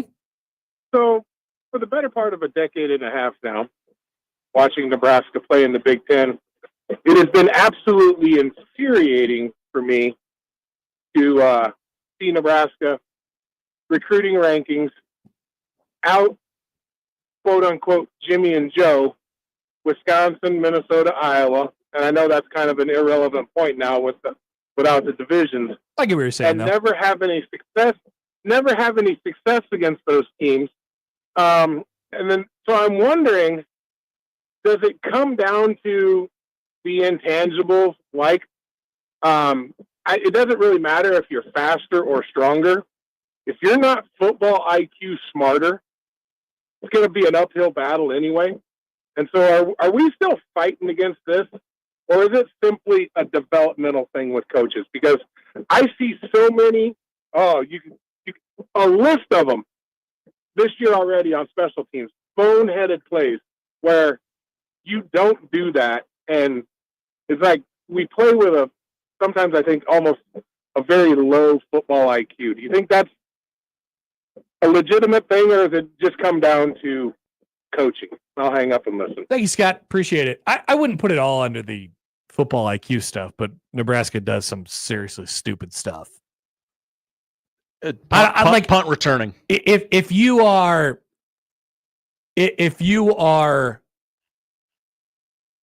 a cover 2 safety, just to use the example the Rhule said, if you're instructed to be in cover 2, which means you're high safety, just sitting up over the top, making sure nothing gets by you, and you're not doing that, I don't think that's being dumb. I think more likely than not, it's probably the case of thinking too much. It could be a case of communication. Uh-huh. I think it's probably a case of thinking too much. I got all these other responsibilities. We got to make sure all this stuff is in the right place. We got to make sure this looks good. This looks good. This looks good. How often have I talked about focus? Just seems that this team lacks focus. Catching a punt inside the 5-yard line is a total lapse in focus. Getting screwed up as a fifth and 6th year player on a coverage is a lapse in focus. Mm-hmm. Jumping a route and not making a play on a football is a lapse in focus. Having a ball go through your hands is a lapse in focus. It never feels like Nebraska is in the moment. I don't know why that is. I don't know why that is. We've been trying to figure that out for a long time. I'm still on the punt return thing. It's so stupid. And I think you can make the like watch it back. If you watch it back, you'll see. Oh, I mean, the angle that thing was coming down on, it might get caught. USC guy might catch it, but let him. Yeah, let him. I believe the idea from I know Foley teaches this is you put your heels on like the 8 or the 10 or something like that, and and just don't don't go even backward. bother go back there. Don't go back there. You're not allowed to. Yeah. And there he was standing at the 4. Like it doesn't. I don't know. What is that? I don't think it's players. I don't think it's players being dumb. Like I don't think it's a lack of football IQ. These guys know how to play football. They know what they're supposed to do. They just don't do it. And so, is it discipline? Is it focus? I think there's a lot of different words for it. But whatever it is, it's costing Nebraska. It better be that you're overthinking it and not that you're an idiot. Yeah. It better be that. Right.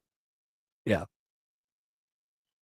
Dave writes in on the YouTube. Hi, Dave. Says the most maddening thing about the fair catch at the 4 was the very next punt that was not caught at the 15 and then rolled. Might have been the closest to the goal line I've ever seen, actually. Yeah. A little frustrating. A little bit. Hey, let's check in on our friends in Wisconsin. Oh, yeah. They're almost beat number 1 Oregon. Yep. Should be going well, right? Yeah. We'll check in with them after the break. Oh, okay. On the Connor Happer Show on 1620 The Zone.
Let's get back to the Connor Happer Show on 1620 The Zone. Here comes the clown.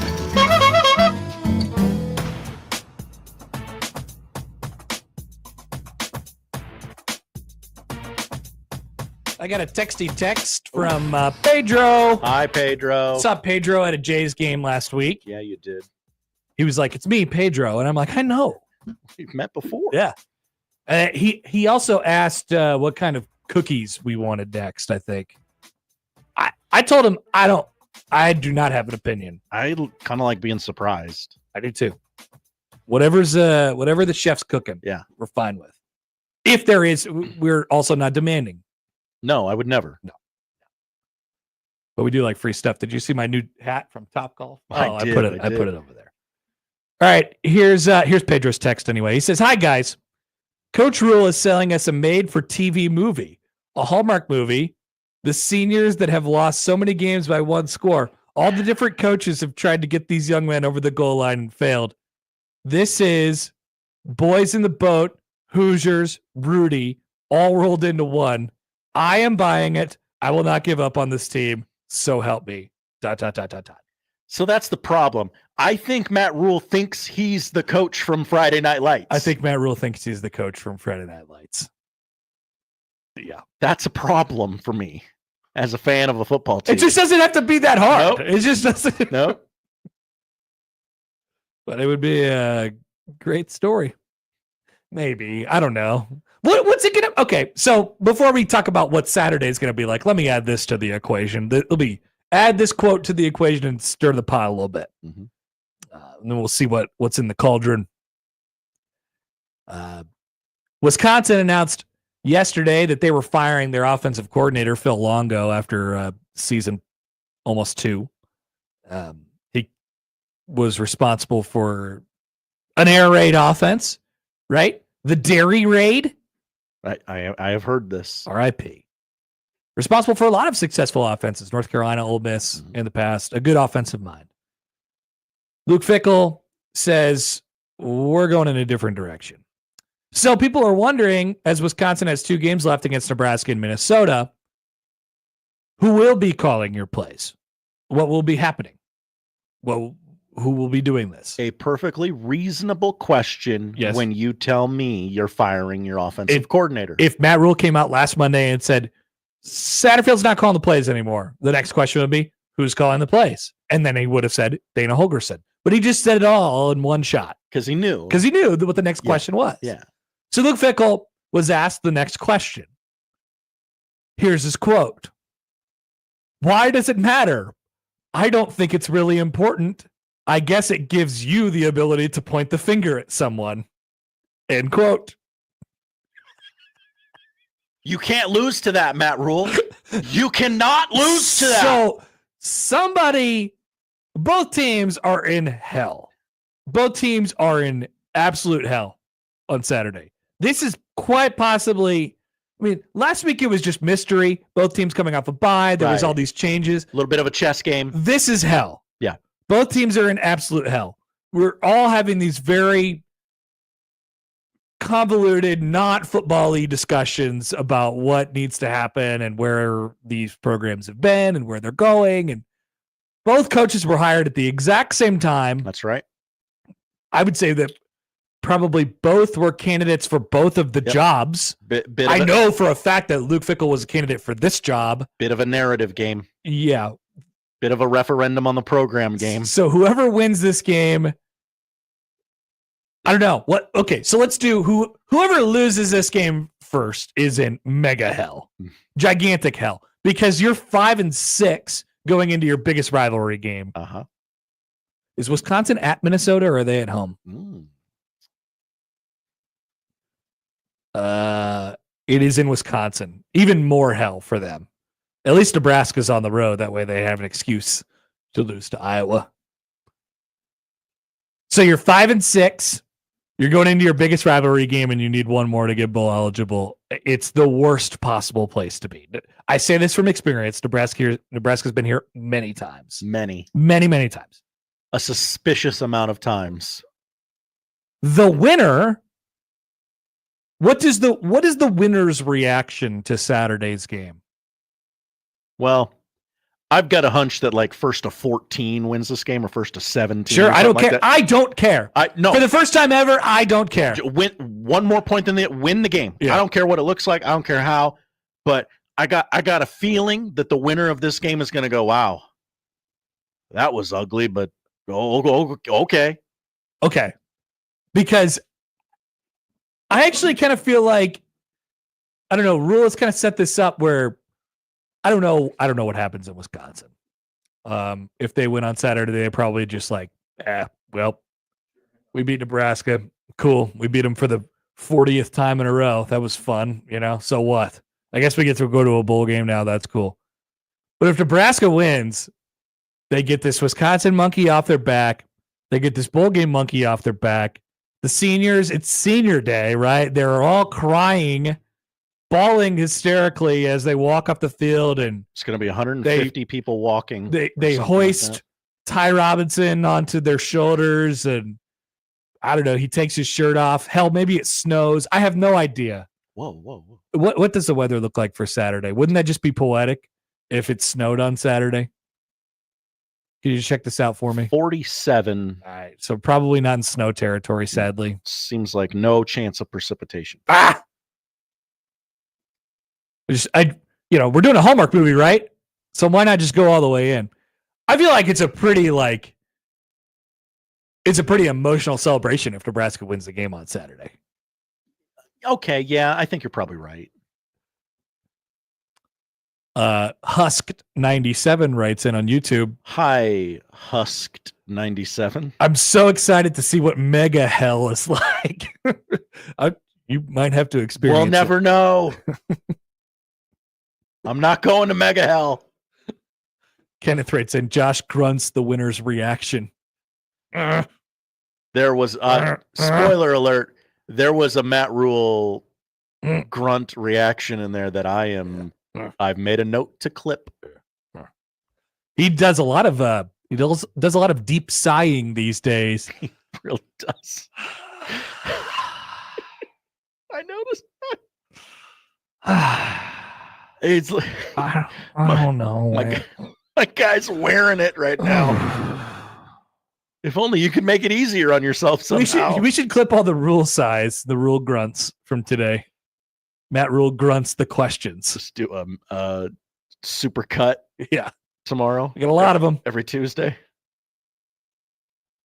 Charles says, I've been to Mega Hell. It's called the Pumpkin Patch on a Saturday in October.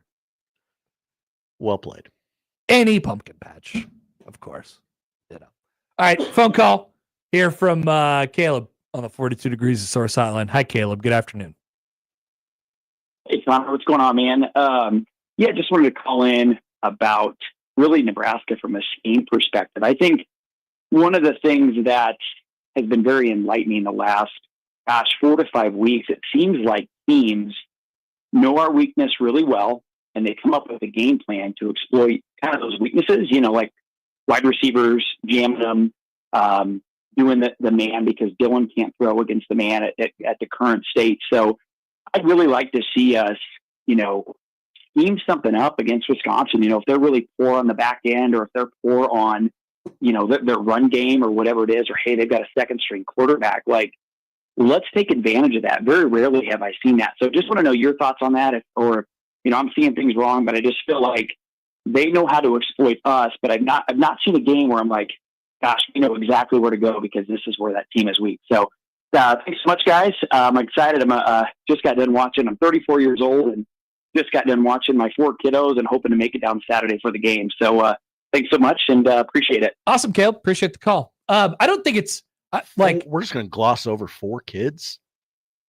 What's wrong with having 4 kids? I mean, mazel tov to him, but it's a normal amount of kids. I'm tired just hearing that. Full question: is 4 a normal amount of kids? Okay, I think that's a normal. That's amount great. I'm thrilled for them. But I'm exhausted with 1. It's not 8. He's not Steve Martin. Cheaper by the dozen. That's right. What a movie. You got to go to where your guy I've actually seen that movie. I know. Thank you. Thank you. I would say to Caleb's observation, that oftentimes it is hard to understand what Nebraska is going to do well on any given Saturday. Right. So I think the coaches have pretty good idea. I guess I'll give them the benefit of the doubt. Like, I think they have pretty good ideas of the way that they want to go. I'm not saying that they're always right, but I think that they're pretty okay at putting game plans together and whatever. I just think it's really hard to know what Nebraska is going to bring or not bring to the table on any given week. They're just way too inconsistent. Right.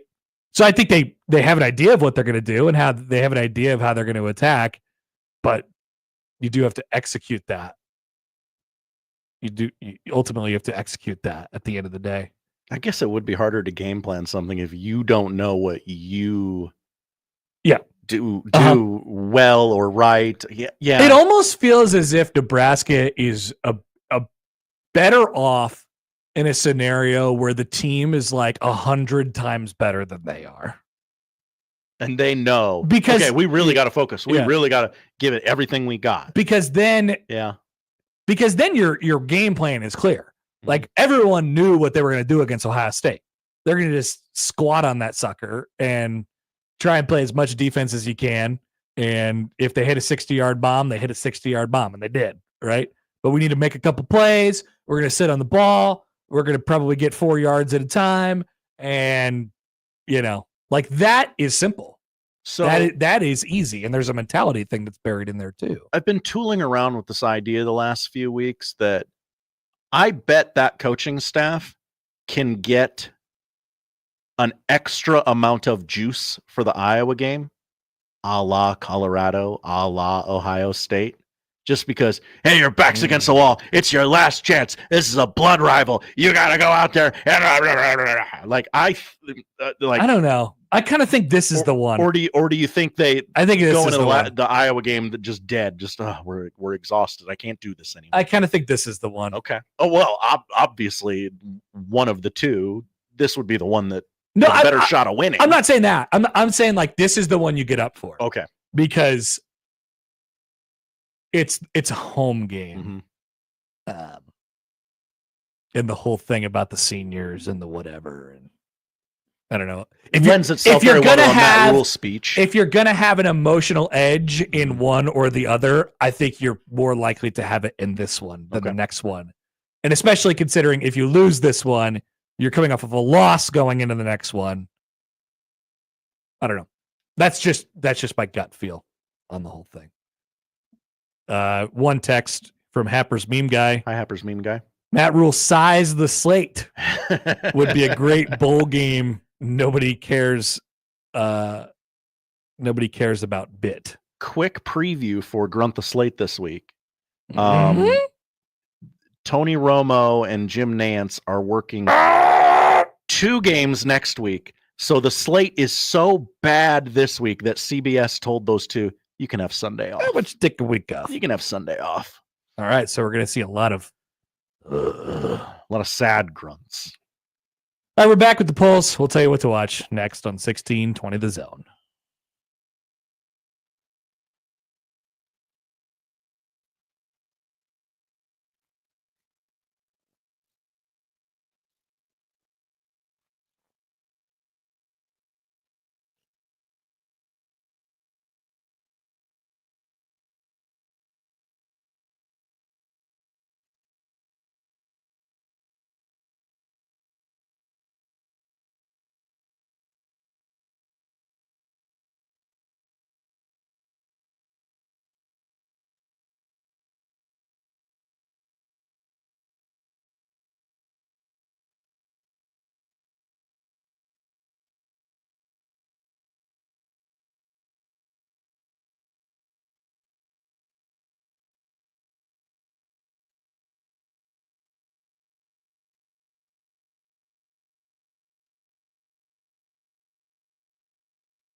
Josh and I keep encouraging the Stanford players that everything's going to be okay. They're showing a replay of the Stanford-Louisville game, which if you didn't see how that ended, well, it's on ESPNU for you right now. But currently, Stanford has the ball down by a touchdown, and they're about to give it up. They're at the Louisville 35 right now with under 2 minutes to go. They still win in regulation. And not on this possession. Not on this possession. Poll questions. How'd you watch the Jake Paul Mike Tyson fight? Mike Tyson fight. That's how he says it. Netflix, Antonio Brown's stream, meth streams, or other. How do I choose all four? I think that might be other, yeah. Other? Yeah. All right.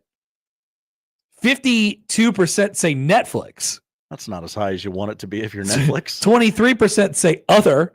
15% said meth streams. And 11% said Antonio Brown's Twitter Live. All right, good note. Did you have a sad burrito on Saturday night? It sounds delicious. I did not. I had Godfather's Pizza. 70% said no. Do you text us from the bathroom? I think a lot of people do, Connor. I'm going to say no to that as well. 53% say yes. Oh, we were on to something. Would you struggle writing a game story on a deadline in Italian? Yes, come on, you would. 90% say yes. And finally, I'm really curious to see where this one lands. Is 4 a normal amount of kids? I think it's in the normal range. It is at the high end of normal. One to 4 is normal. Yeah. One more, it's getting abnormal. 77% say no, it's not normal. Oh, great. You were right. Now you're hating on all the families who have 4 children. I didn't mean to shame Caleb who called us. I was caught off guard. I was like, oh my gosh, 4 kids. That sounds like a lot of work. Those are the polls. Josh, what are we watching tonight? We are watching, for some damn reason, Monday Night Football. The Dallas Cowboys and Cooper Rush host the Houston Texans, 7 o'clock on whatever network you want, ESPN, ABC, ESPN2, or you can listen to it on 1620 The Zone. Can I skip? I mean, I feel bad skipping a primetime football game, but I might be out. I mean, I'm going to check the score with 10 minutes to go, and if it's not close, I'm not watching. Manning Cast guests include, maybe go to the Manning Cast in lieu of a good This is what I did last time there was the Giants on Monday Night Football. It of course, includes future Jacksonville Jaguars coach Bill Belichick. That's a rumor we haven't talked about today. Jim Gaffigan and J.J. Watt. Oh, that's a hard pass. All that. Maybe watch men's basketball on CBS Sports Network. Number 4, Gonzaga against San Diego State in beautiful San Diego. You start grinding some tape on SDSU for the Jays at the Mega NIL tournament next week. Hoopsgiving. NBA TV has a double header, 7 o'clock start between the 10-4 Houston Rockets and the 4-9 Milwaukee Bucks. All right. The Bucks are bad. Best record in the West belongs to the Golden State Warriors. They're 10-2. They play at the Clippers' new building, the Intuit Dome, at 9:30. Hockey on NHL Network, if you can find it. Avalanche Flyers at 6 o'clock.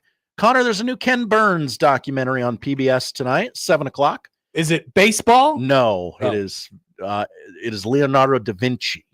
Okay. Airing across 2 nights, this 4-part docuseries from Ken Burns explores the life of the 15th century polymath, to uncover truths about nature and humanity. And Connor, when was the last time you remember one of these being on network television? CBS, 9:30 tonight, The Making of Gladiator 2. Oh, wow. The 30-minute special offers an inside look at the sequel starring Paul Mescal, Pedro Pascal, Joseph Quinn, and Denzel Washington. All right. World's greatest actor, Denzel Washington. Little light tonight. Little light. Hope the football game is somewhat interesting. Josh, thanks. Thank you, Connor. That is the show. If you missed anything, you can find it all on our website, 1620thezone.com, along with many other things. We invite everybody to visit 1620thezone.com always. So many tickets to get there. Crossovers next.